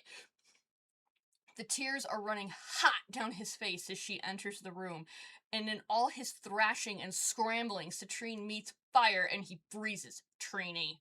She sounds in a near scolding tone, worry creeping into her gaze as she tries to process just what is happening, because her son is sopping wet and half-dressed, and it looks like he's recently thrown up on the floor. He's pale, with burning hot red streak running through his cheeks, and every time he speaks, the puffs of mist coming out of him are not orange. Citrine Symphonia, enough! You will do as you're told, so help me.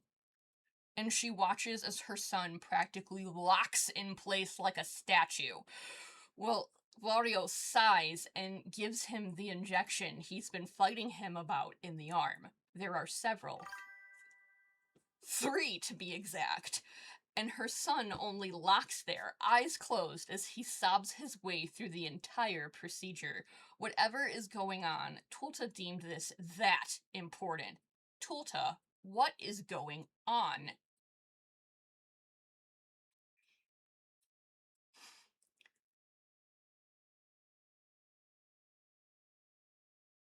So also context, because I love playing with names. Tuli's name is Palavatuli, and it literally translates to blazing fire. That's why we call her Fire Mom. Um,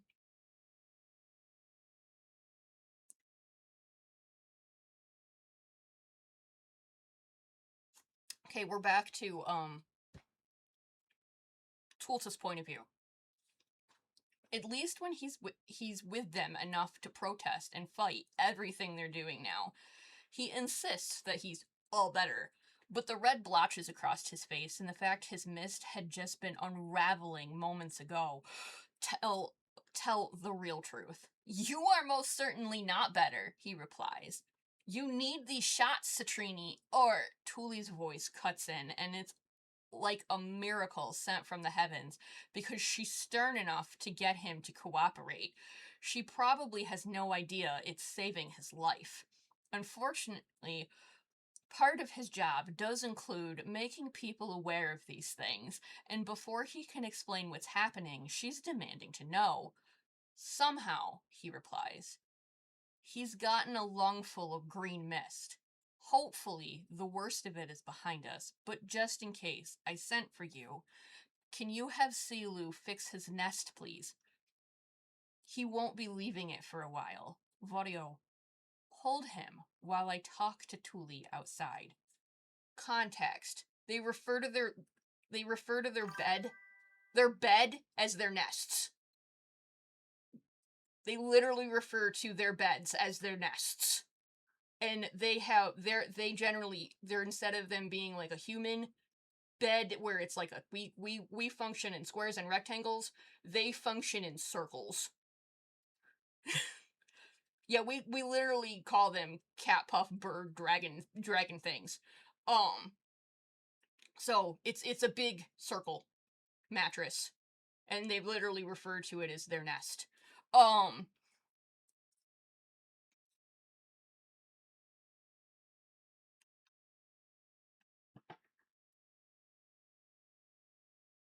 No, hold on, actually. Give me 5 seconds. I actually wrote a whole goddamn post about this.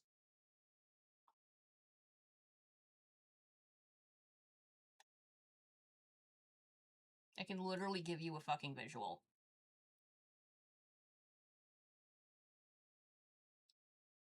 Boom! Like that. Boom! Like that. I was gonna say, I wrote a whole goddamn post about this. I can legitimately give you a visual. Yeah, and they literally just kind of refer to it as their nest.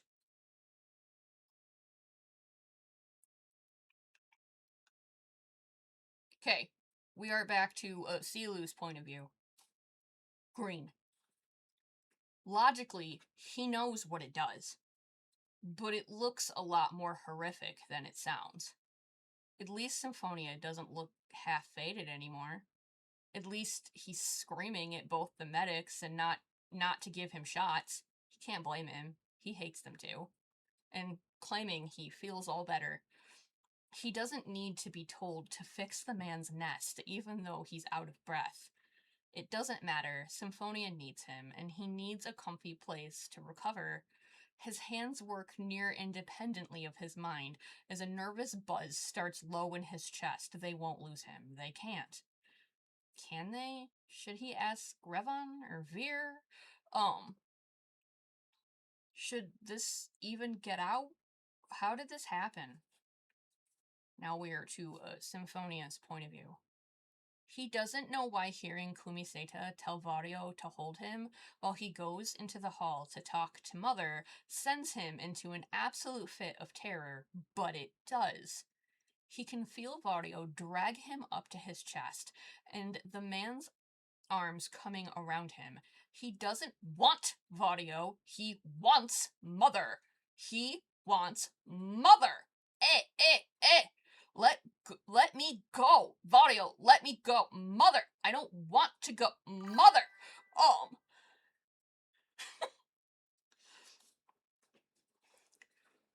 But she only stops for a moment to turn back over her shoulder and sigh, Citrini. His full name again. Stern. No room for arguments. and he wilts into the arms of the knight holding him. I will be right back. You cannot get yourself worked up into a fuss. Your body is under enough stress and your heart cannot take it.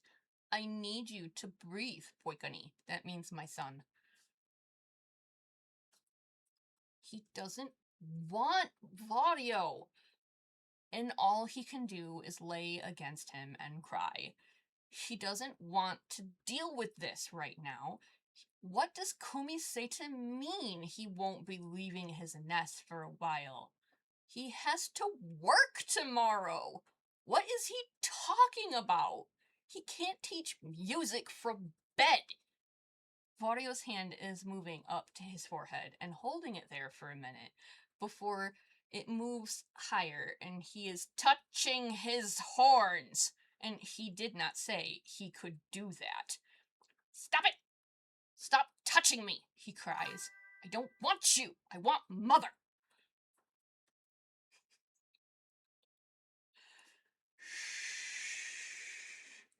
I know it's hard, Symphonia. Oh, come on! You're getting hit! Okay, it's fine. It's fine. We're almost to the end of what is written. Yes, I did just say what is written.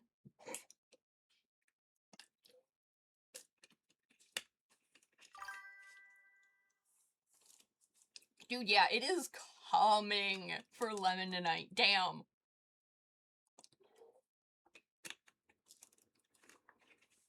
So while we just hang out and wait, are we enjoying Story Night? Do we like Story Night?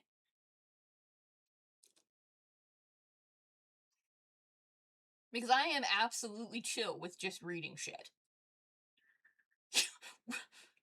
Yes, we were just asking, do we like Story Night? And we were talking about how you keep getting fucking hit by ads. Cool. We can keep doing Story Night. That's fine. There's so much shit to read, it's not even funny. Because I really want to give you guys, Strange Days. But that sucker's a beast! Yeah, Theo can also tell you that Strange Days is a fucking beast! But damn, you guys need that one.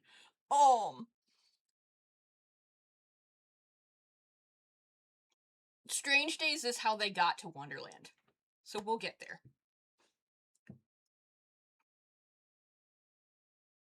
Yeah, you're getting hit, dude. Okay. Shh.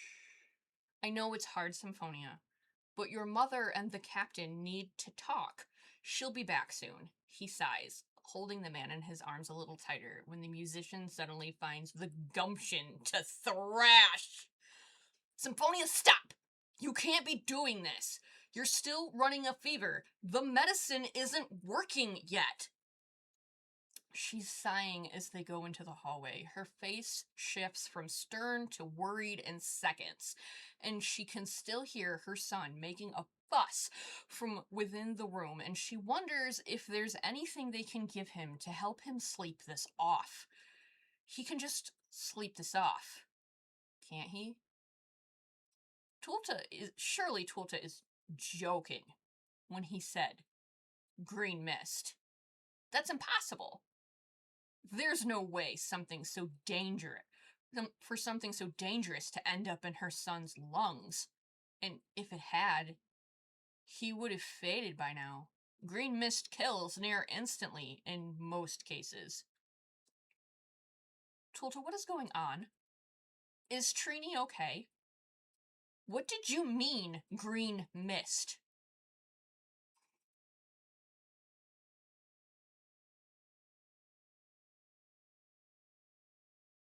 Okay, we're back to Tulta. He doesn't get the time to figure out the weight in his chest. Figure the weight in his chest out. But then again, he almost never does in these situations. He'll get it later. Alone. Later. Not here. Nobody needs to know. He allows himself only enough time to crack his fingers while he tries to steal his nerves again. Vario has him. Vario is good. Vario won't let anything happen to him.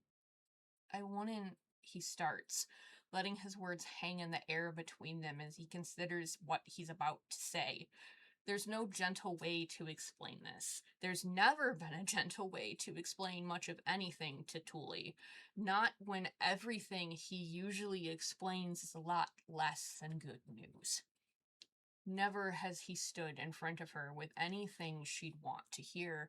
He's gone from telling her about Satruna, Shoki, to letting her know her toddler had a heart issue, to explaining anaphylaxis to her in a hospital waiting room, and not even once he could figure out how not to crush her.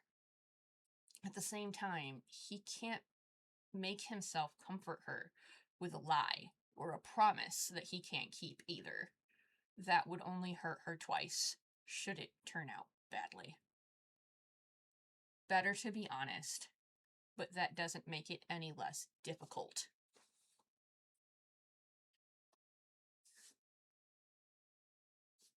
I really can't say he's alright. No. Somebody somehow had to have slipped blue mist into something he ate or took or maybe drank, which mixed and made green. It's cleared out now, and he's obviously still solid, but I can't really speak for how recovery will go given his other health issues. I can say we're watching him closely, and I personally will not let anyone I do not trust with my own life have their hands in his care right now. Not with how close this was. I'm glad Siulu found him when he did. Speaking of Selu, it's Selu's point of view. She's not gone far. Selu says from the bathroom doorway, blanket in hand, for wrapping him up if he wants it. She's just right outside the door. I can hear her, and she'll be right back. Please let Vario help, okay? So you don't fade. You can't. He shuffles further into the bathroom, kneeling next to both of them. Whether he's a comfort or not is probably up for debate, but at least he can help keep hold of Symphonia if the poor man decides to try and run. Not that he has much strength to run with, but he can't be too sure. Look, I brought you a blanket, and I fixed up your nest for you so it's all comfy. Do you want to lay in it? I should add the context here that Selu is oblivious to Symphonia's fucking crush. And he has been for many years. I should add that. Symphonia has such a fucking crush. That man hasn't been in deep for so fucking long.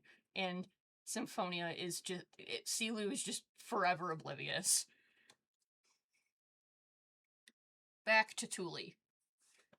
Tulta says a lot of things. And most of the time when Trini gets sick, they're never good. But they're also never this bad. He keeps saying it was close, and someone had to slip her son blue mist, and then it got into something he ate or drank or medicine he took, and it turned the mist in his blood and lungs green. And that's why he got so sick. Someone couldn't have done that on purpose. Could they?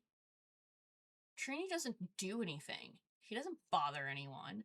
He's secluded in his room most of the time, buried nose deep into a book. Trini doesn't bother anyone or anything. He's more antisocial than he's ever been, except for Selu.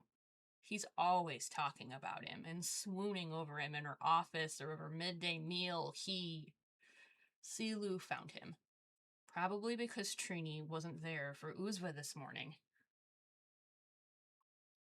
Oh yeah, they have a blood mist content, and there's mist in their blood. Like, they are Mystericans. They're made of mist. So he has a blood mist content. And if and mist colors are made like paint, so that means they can mix. That's why if you look at Symphonia and you look at Thule and she's a brighter orange than he is, his father is yellow. So orange and yellow mixed and made him. Mysteric and Mist 101. Yes, he has a blood mist content. And then he also has pressurized lungs that carry so much mist he could, like, literally fog out of town.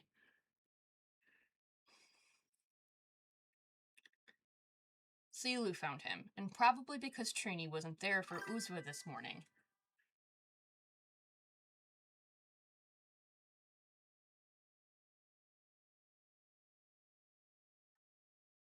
Thank Tiamat. Tears are welling up in her eyes as she thinks about it. Thinks about the idea that she could have just lost her little boy. She can't lose him.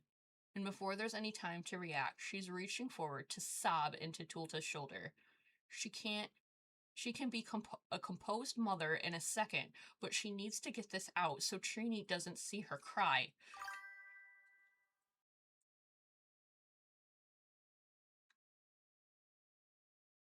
You're okay. The VODs are always going to be there, so you can always come back to the VOD, because there's actually quite a bit of this still left to read. There's quite a few posts left. So please, please get rest. The VOD will be there.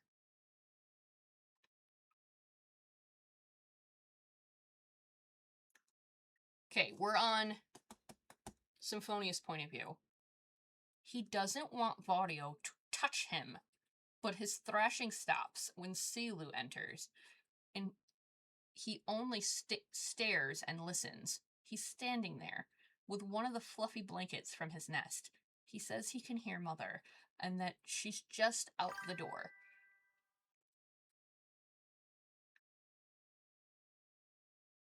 And it's in moments like this that he damns his own horns. These stupid, useless short. He's so frustrated, and he didn't want to get stuck with a needle today, much less so many times.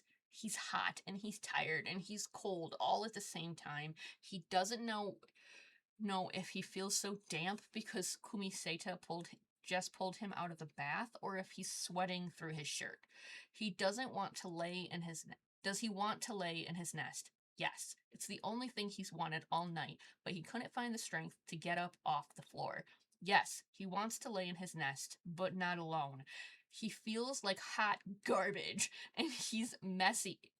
He's a messy motion of crying and reaching and nodding, and he doesn't care if they were arguing 3 days ago. He doesn't care if that damn woman told him to stay away from Silu. Silu is all he wants. He just wants to lay in his nest and lay next to Silu and sleep. Vario is doing his best to hold him steady, but he doesn't want him. I don't want you. Let me go. Trini, please. I want Silu. I don't want you. He could care less about being anxious or shy right now. The only thing he can think about is laying in bed and actually getting sleep. Vario is sighing and finally releasing his hold on him, enough for that crumpled mess of a man to tumble forward and cling to the other musician like a lifeline. You heard him, Silu. Can you please take him to go lay down?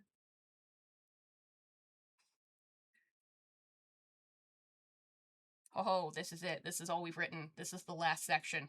And then you're gonna have to yell at us to write more. It's Theo's turn. We're on to Tulta. He's not surprised one bit when she becomes a mess of tears. Oops! Hey, now you have motivation. He's not surprised one bit when she becomes a mess of tears and clings to him like he's a firm support. It's not the first time by any means, but he really does hope this will be the last. At least now he can do something. At least if he's wrapping her in him a warm hug, he's able to comfort her somehow. He's never been very loud or talkative, so using words is far from his strong suit. A hug, though, he can provide that. He can be steady and reassuring this way. He can hold the pieces together while they try to fall apart, even though his sleeves are soaked and his armor can't be very comfortable to cry on. And here, Silu. Symphonia is reaching for him.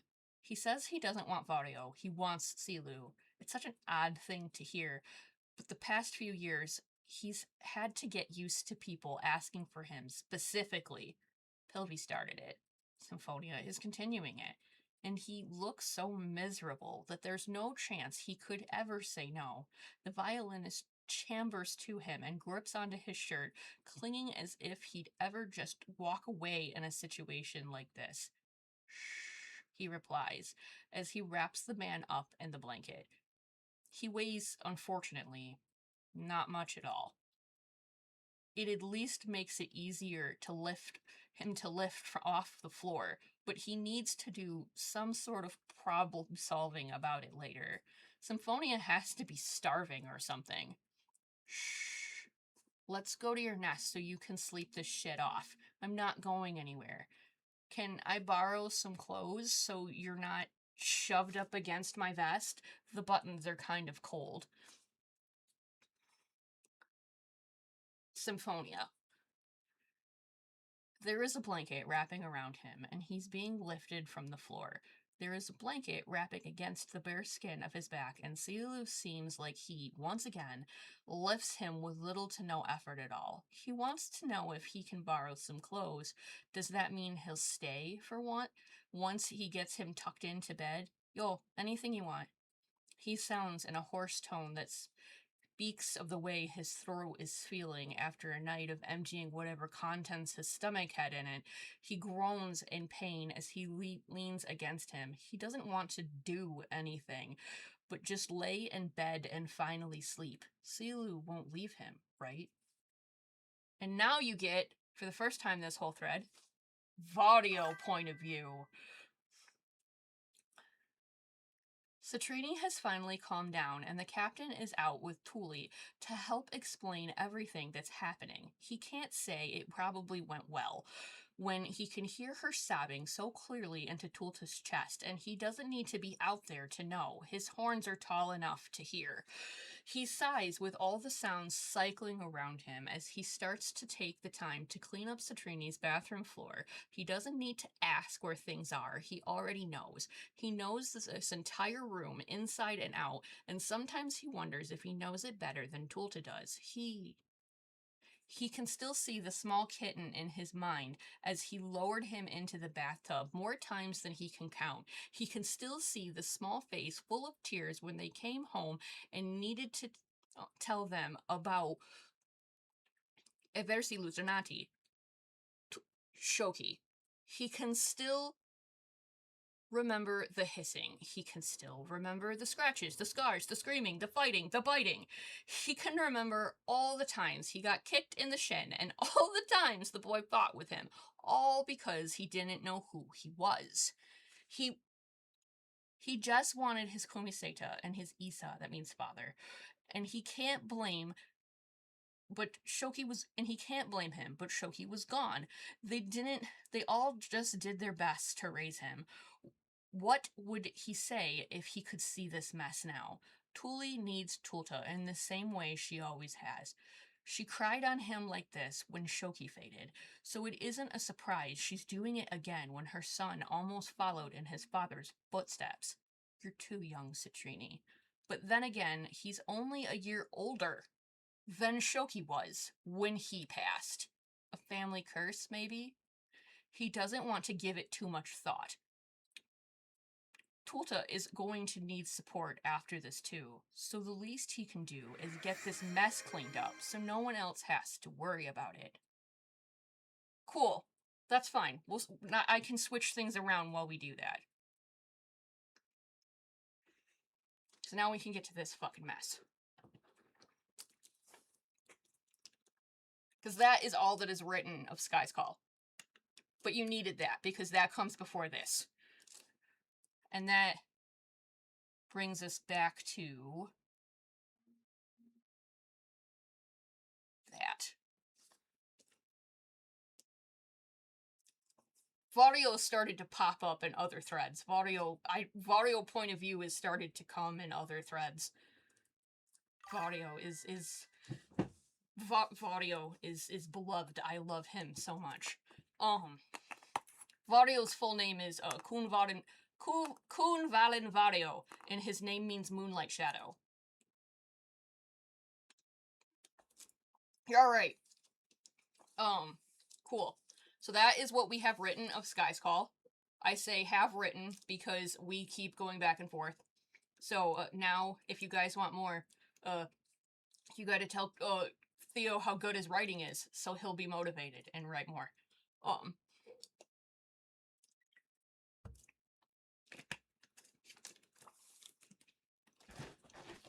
That's how this works.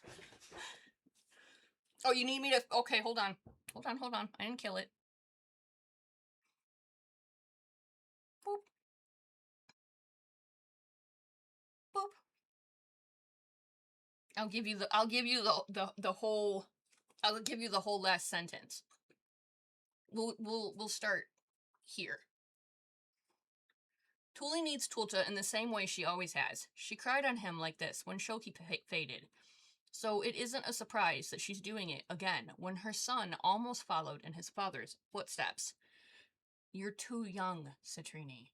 But then again, he's only a year older than Shoki was when he passed. A family curse, maybe. He doesn't want to give it too much thought. Tulta is going to need support after this too, so the least he can do is get this mess cleaned up so no one else has to worry about it. Okay, so the context I'm giving you is currently Symphonia is 1 year older than the age his father was when his father faded away. So yeah, Tuli's like losing her fucking mind.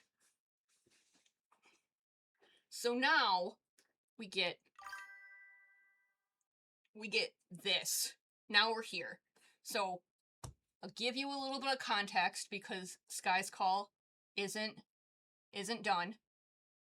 They end up figuring out everything that happened in Sky's Call. And they end up figuring it out that he got slipped blue, but they still haven't figured out how he got slipped blue. That's still on the table. Like, they haven't figured it the fuck out. Now, the context you need going into this is since that happened,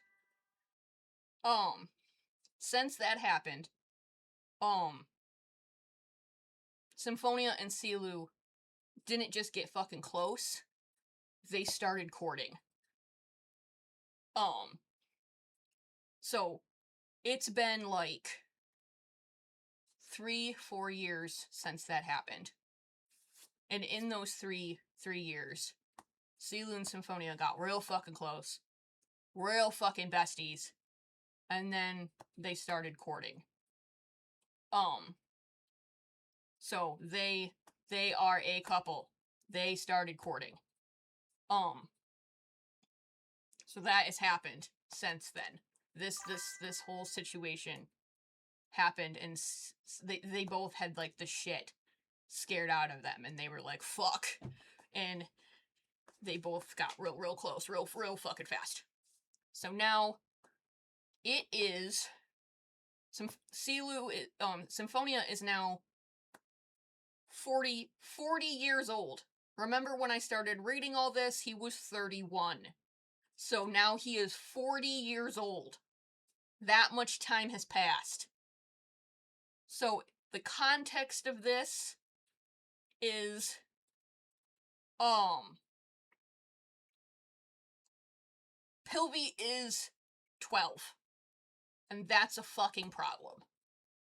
Because when Pilvi turns 13, since he is the... Okay, hold on, religious context. Pilvi is the child of white. He is the only Mysterican of that color ever. That there ever was or will be. Pilvi is their religion's prophesied savior. That is why they refer to him as the child of white. And that's why Suxu was like, he's gonna get coddled his whole life. Because he's literally the prophesied savior of their society. The whole of their religion cycles around the birth of the child of white. Because the child of white was predicted to become the god vessel to their celestial mother, Tiamat. Tiamat inhabits a blade, and when Pilvi becomes 13 is when the ritual of the Holy Blade is supposed to occur. And that is when he would become the god vessel to Tiamat. The problem is, nobody knows what's gonna happen to the kid. Nobody knows if he's gonna get rejected or accepted, or if he gets accepted, is she just gonna take him over and now there's no kid? Like, is he gonna die? That nobody knows what's gonna happen. They just know this is what the religion has prophesied. So,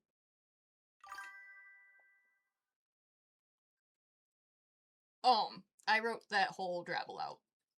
Believe it or not, my original writing section came from Pilvi, and then everyone built off him. Well, no, because there's never been a white Mysterican. It's all been prophesized out for when the child of white would be born. It was prophesied that there would be a child born of that color, and they built their whole religion around him. Yeah, they don't know jack. So, as you can... white mist causes sleep. And, so, yeah, Pilvi can knock people out. And, yeah, and it's also explosive. It's also explosive! But that he has to trigger manually. Boy.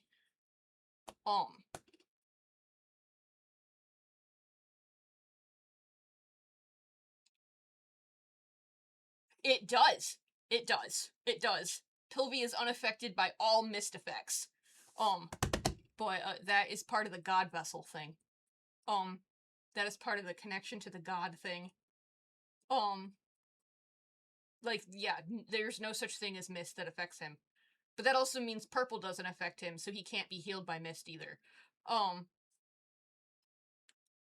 So, as you can imagine right now, with this ritual coming up, Pilvi's friends, family, and binds are stressed the fuck out.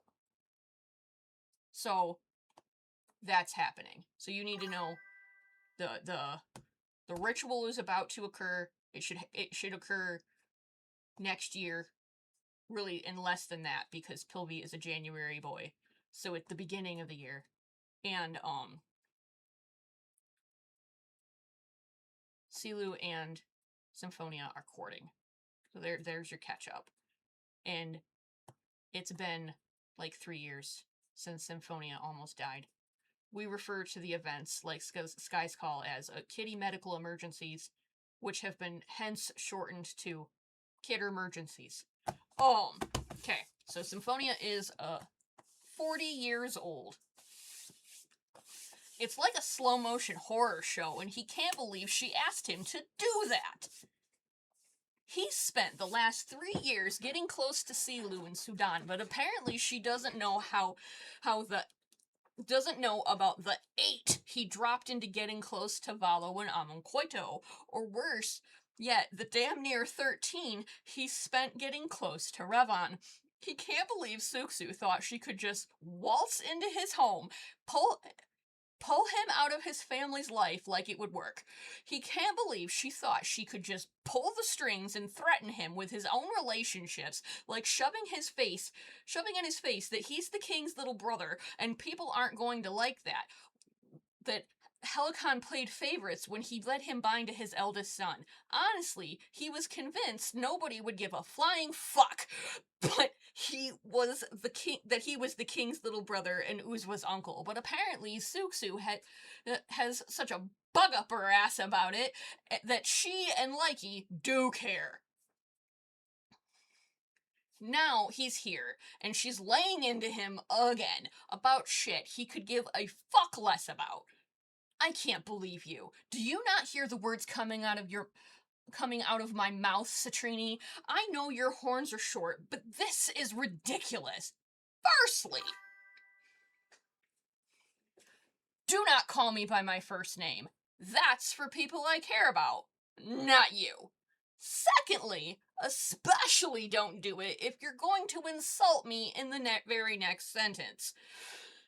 Suksu. So say whatever you need so I can ignore you about it later. You better not ignore me if you know what's good for you. You know how angry the public would be to find out a royal bound to a royal. Orinko broke the binding laws. If you don't want to ruin your brother's life and all his kids, then you'll listen. I told you I don't want you associating with Pilvi's binds, and that means Seelu. Stop. Stop right there. You cannot ask me to not be friends with my fellow musician. Me being friends with Seelu and Sudan has no bearing on how the princes are taught. Seelu, Symphonia, we talked about this 1,000 times. I know. Now, 1,001. You're like a broken record. You know, everything I do is for Uzwa's best interest, so you know you can't. Somehow, I feel like I would know what is my nephew's best interest better than you would, but sure, let's go with that. He sounds as he crosses his arms over his chest and rolls his eyes. You're wasting time getting close to any of them anyway. They're part-time help, and Pilvi is almost 13. They won't be here much Whoa! You did not just imply what I think you implied. Symphonia. Did you just fucking imply that Pilvi's soulbinds are part-time help because the ritual is going to kill my nephew? Did you just fucking imply that they're part-time help because their oaths will go with the boy? You better not have just suggested. Symphonia, listen to yourself. We both know it's a possibility. When the Celestial Mother takes the boy as her vessel, nobody knows what's going to happen to him, and it's a very real possibility that he could die in the process. And it's also a very real possibility that those 7 could just end up bound to Pilvi and Lady Tiamat, and you should watch your fucking mouth. Do you really think there's a soul out there beyond that of the Child of White that is strong enough to survive a bind to our goddess? Yes! She's glaring at him, but by the time the conversation paused, with her arms crossed over her chest, her eyes staring at him over the edge of pink-framed lenses, there's a deep, heavy sigh as if she needs to make a point. Of how worn out she is over his antics, just to make sure their gazes lock for an entire 30 seconds before she speaks. End it, Symphonia. This isn't an option. You have got to have your fun and have a little bit of playtime with your little friends, but you're better than ingrates from the other side of the island. All the people they chose for Pilvi's binds are subpar and have no business teaching a royal, even more so one so important. They're part-time, both because the child might very well die, but also because we both know they're hardly working. What do you have to teach to the Celestial Mother's son? We both know they only work half as hard as we do. I said there's a hand reaching up to grab him by the tie and pull him down hard to her level, only for her hand to bury itself firmly in Orange Locks as she wrenches his head backwards. He feels himself squinting his eyes in pain. You said nothing, and you will be a good boy and do exactly as you're told. Now handle it, or I'll ruin your little friend's life, too. Peace Basumu already hates him, so it's not working in your favor. End it, or things will get very bad for him and his twin. Do you understand me? All he can do is nod to the best of his ability and confirmation as his mind panics over what she could mean by things will get very bad for Silu and Sudan. They are so happy and excited to have Pilvi, and he doesn't want anything to happen to either of them, and he certainly doesn't want either of them to get hurt. I'll handle it. Today, Symphonia. She sounds as he pulls at his hair a little harder than she was before. I'm serious. It ends today. You're distracted and you've had enough time. You've had enough time having playtime. Now you have to get back to work. End it by the end of the day or else. Yes, of course. Her hand is tearing itself out of his hair. As her other hand releases his tie, she shoves him against the wall for good measure before she storms off in a fuss. Now he has to figure out how to go end a 3-year relationship with his best friend. He doesn't want anything bad to happen to Silu. He couldn't live with himself if it did.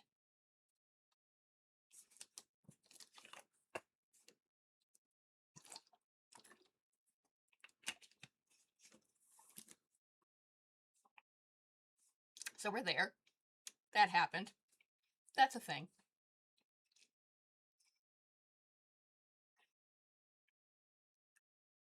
Okay. No time has passed. He can't believe she would ask this of him, but she did. He can't believe she would look him... Dude, you're getting hit. I'll stop. I'll pause, because this is the pause in these, and then I gotta switch back to our writing. We all do. There's, yes, we know. We know we hate Suksu in this house. I didn't even read, Lie It All Away. Because that would give more on the likey problem. But we've only written a few posts on Lie It All Away.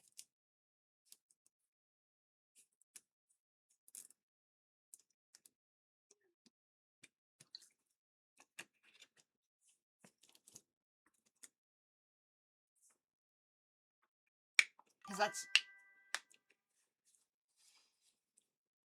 Dude, I told you there's a reason you can just... You can, you're getting hit. Okay. He can't believe she would ask this of him, but she did. He can't believe she would look him in the eyes and demand that he end it. End years of a relationship that he could have only begged the gods for in order to obtain in the first place. Silu was heaven sent, and there was no other way to explain it. The gods themselves had to be smiling down on him when they handed him to him. And he could still remember the way he froze the first time they met in person.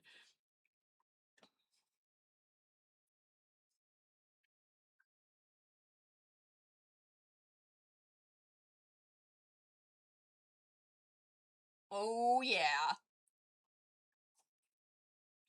He was perfect. And Suksu can't handle him experiencing any form of joy, apparently. So she has to do what she always does, and that's shove her hands into situations that literally have nothing to do with her. Nothing.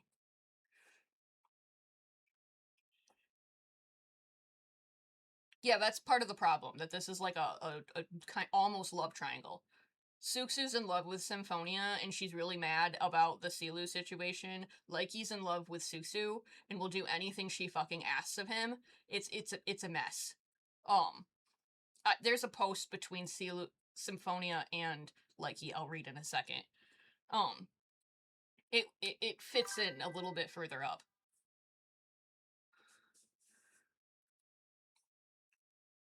Yeah, Suxu can't handle him experiencing any form of joy, apparently, so she has to do what she always does, and that's shove her hands into situations that literally have nothing to do with her. Nothing. She said that if he didn't end his current relationship, that she would make Silu and Sudan's lives hell. And the problem is, she's already made his life hell, so he just can't take the risk. He can't take the chance that she could merely be fucking with him, and that it would all turn out okay in the end. He's had too many injuries, too many broken ribs, too many bruises, too many brushes with the fade in to be taking any chances with the love of his fucking life. He would do anything to protect Silu. Anything and everything, even if that means throwing it all away. But doing so would be hard, and Silu has already been on edge lately with the ritual of the Holy Blade drawing in closer by the day. Nobody knew what was going to happen to Pilvi, and no one was taking it well. Even more so than everyone else, Pilvi's binds. But how were they supposed to feel when the boy they swore their lives to could possibly die and accept the acceptance ritual to take on the Celestial Mother's sacred blade and in turn her own spirit? He isn't feeling too great about it either, in all honesty, and now he has to shatter the only thing they have that feels good. All because Suxu can't seem to stomach the idea of anyone around her being happy. She's such a miserable fucking he shouldn't say such things even if he can hear Silu finishing the sentence for him without hesitation in the back of his mind. Following it closely with, if the shoe fucking fits. Silu has just been so angry lately, and he can feel his stomach drop as he thinks about how he's supposed to just end something that is so sacred to both of them. How is he supposed to end something that is one of the greatest gifts he's ever been given? He just bought tickets to the play that is coming into town in a couple weeks, so they can go one night. He just made reservations at the new restaurant that just opened that Silu has been asking him to try. He just bought a new board games to play for date night staying in edition. Moreover, those days his health is just far too in the gutter to go out and do anything. He just bought him a new sweater, and now she wants him to take his entire relationship they've built together and throw it in the trash. How? He doesn't want Silu to be mad, but he knows he's going to be mad. He doesn't want to make Silu cry, but he knows he's going to make Silu cry. It's going to destroy him. It's going to destroy them both. He just doesn't know how to do this gently. Is there a way? Probably not. Now, I'm going to give you something else to tell Theo he needs to write. Did I lose it? Hold on. Hold on. I can find it real quick.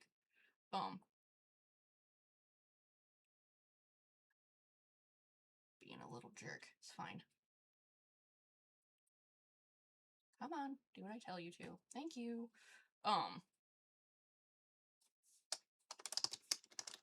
There's not much of it anyways. Okay. Now there's this. We have written barely any of this. So now this is where the commentary and motivation comes in. Symphonia's point of view.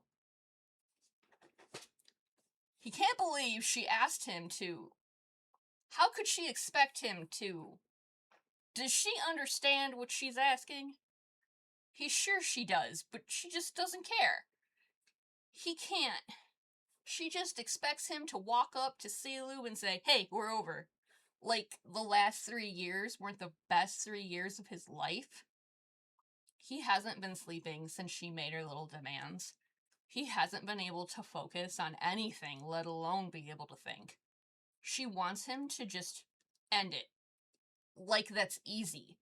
When he's placed his heart down in pale hands of one blue musician and told him, keep it safe, only for his counter to trust him with the same. He's not supposed to hurt him. He's not the one he's supposed to lose. They're supposed to be together for their lifetimes. He wants to dance with him again. He wants to have dinner with him again. The local orchestra is playing next month, and he promised he'd take him. He's already booked reservations at that new restaurant that just opened up downtown a few months ago. They're supposed to go in a couple weeks. Silu said he wanted to try it, but the lines were out the door, so he made reservations that night. He's already... A loud groan is escaping him as he paces his classroom for the 4th time today. Nothing is getting done anyway. He doesn't know how he's supposed to just end it. Like she said he had to, or she'd said she'd ruin their lives. She'd hurt Silu and Sudan, and he can't risk that. He doesn't want to end it. He doesn't want to look into Blue eyes and say the cruelest thing he can possibly think of. Those oceans are so full of love, and it's for him. It's for Citrini Symphonia, and not just the fame that comes with the name. How is he supposed to do this with the least amount of damage as possible?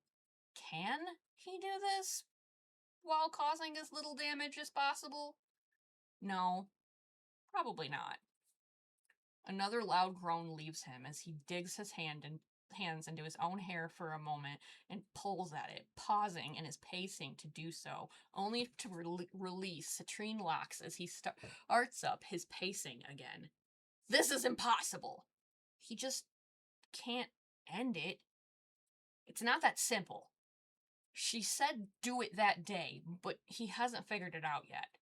It's been at least a week since she snapped at him, and he can't risk going one more day before she decides to enact whatever she considers trouble for the palace's local twin vines. He swears to Tiamat, if either her or Lyke lays a goddamn hand on either of them, he will lose his fucking mind. An even louder groan leaves him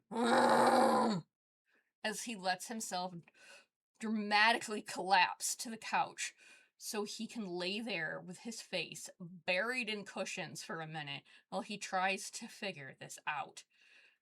While he tries to figure out how to ruin his own life as gently as possible. Time is running out. He just knows it. Silu. It's been a long day already. First, he'd had his lesson, and then immediately after, he'd had a meeting with His Majesty. And then only 5 minutes after that, he'd had a difficult meeting with his Kobines regarding scheduling and ritual rehearsals and logistics. Finally, though he and Sudan are free for a late midday meal, Citrini still hasn't answered his text asking if he still wanted to eat with them. So now they're making their way down the hall to grab the man. Like hell he can eat alone anymore with them around. He's groaning into his couch when they get there. Maybe he just had a long day too. Everyone has been more irritable anyway. Everyone is more stressed than they'll admit. Nobody more than Pilvi. But close. Hey, the cellist greets. Are you still gonna eat with us? Or what's going on? Sorry we're late. Symphonia. The sound of a voice flowing into his classroom has the man jerking up in a startle.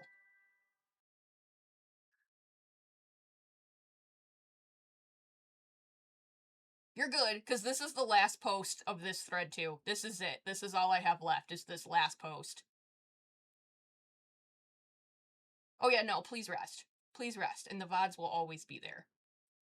Yeah, this is it. This is it. This is the end. I don't have anything after this. Just this thing, and then it's Theo's turn, and he has to write more.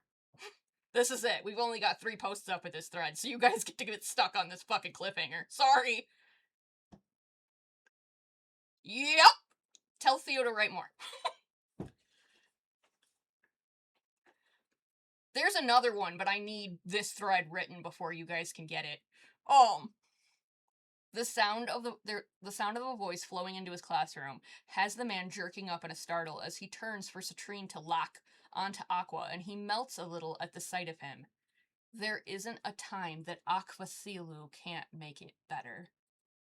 What if he just told him the truth? What if he just told him that Suxu has been blackmailing him, and about the bruises that were covering his chest from the last time Likey threw him around a little because she was pissed again that he was taking so long? What if he just told him about the tugged ties and the yanked hair and the shattered pictures and the broken furniture? What if he can't. And if he tells Aqua what's been going on, then he will start a war. And then it will backlash. And Isobeli and Ku and the boys, and he cannot let anything backlash onto the boys. Helican and Ku are one thing, but he absolutely cannot let anything backlash onto his nephews. If it's the last thing he ever does. He'll wear bruises for the rest of his days if that's what it takes. But how much longer can he keep lying about it? He's running out of believable stories. He's running out of excuses. Yo, sorry. It's been a day. No problem. Just let me get my things and we can go. You're stuck there. There you go. There you go. You're stuck there. I have more written for like drabbles of him and Suxu, but you don't get those until we get further in this, because there's a very important plot point that needs to get covered. You're stuck there. You're stuck there. Sorry. So yeah, that's it. That's where we're stuck. It is. It's literally just because Theo forgets. It's alright. It's all good. But now you know people want your writing. That's what we need to have the back of, is that people want our writing. Because you have Mr. Shy over there, and that Mr. My writing's not that good, and we all know now that's bullshit. His writing is fantastic. I love his writing. So when we have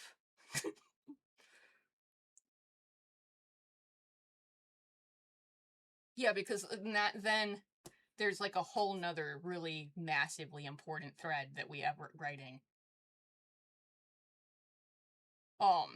That will get read. That is titled Love Will Come to You. And that is a goddamn emotional mess. So yeah, there's that. And now you know Theo's other babies too. Tulta, my beloved. Tulta, my beloved. I can also dig things out too that are other characters, like Terraletti. Terraletti, my beloved. Hey, I can write, I can dig out Orinko and Terraletti. That one is my turn, admittedly. We can dig out Orinko and Terraletti, because I love them too.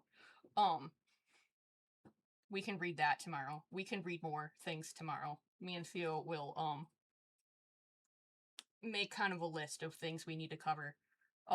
And I can give you, like, some very important questions that Symphonia's gotten asked. Yeah, I know. Admittedly, that one's my fault. I need to respond, but Papa Son gets distracted. But yeah, Lemon, go to bed. You've been slammed by ads all damn day.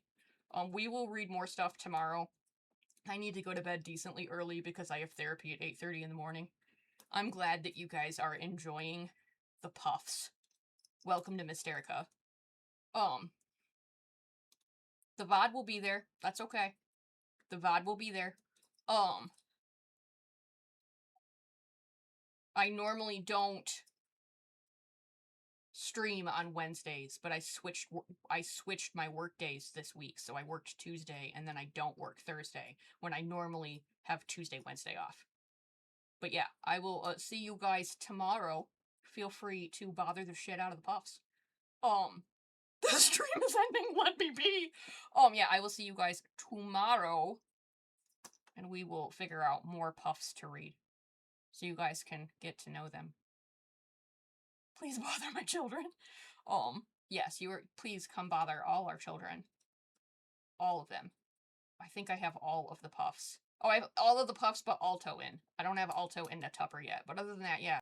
Come bother our kids.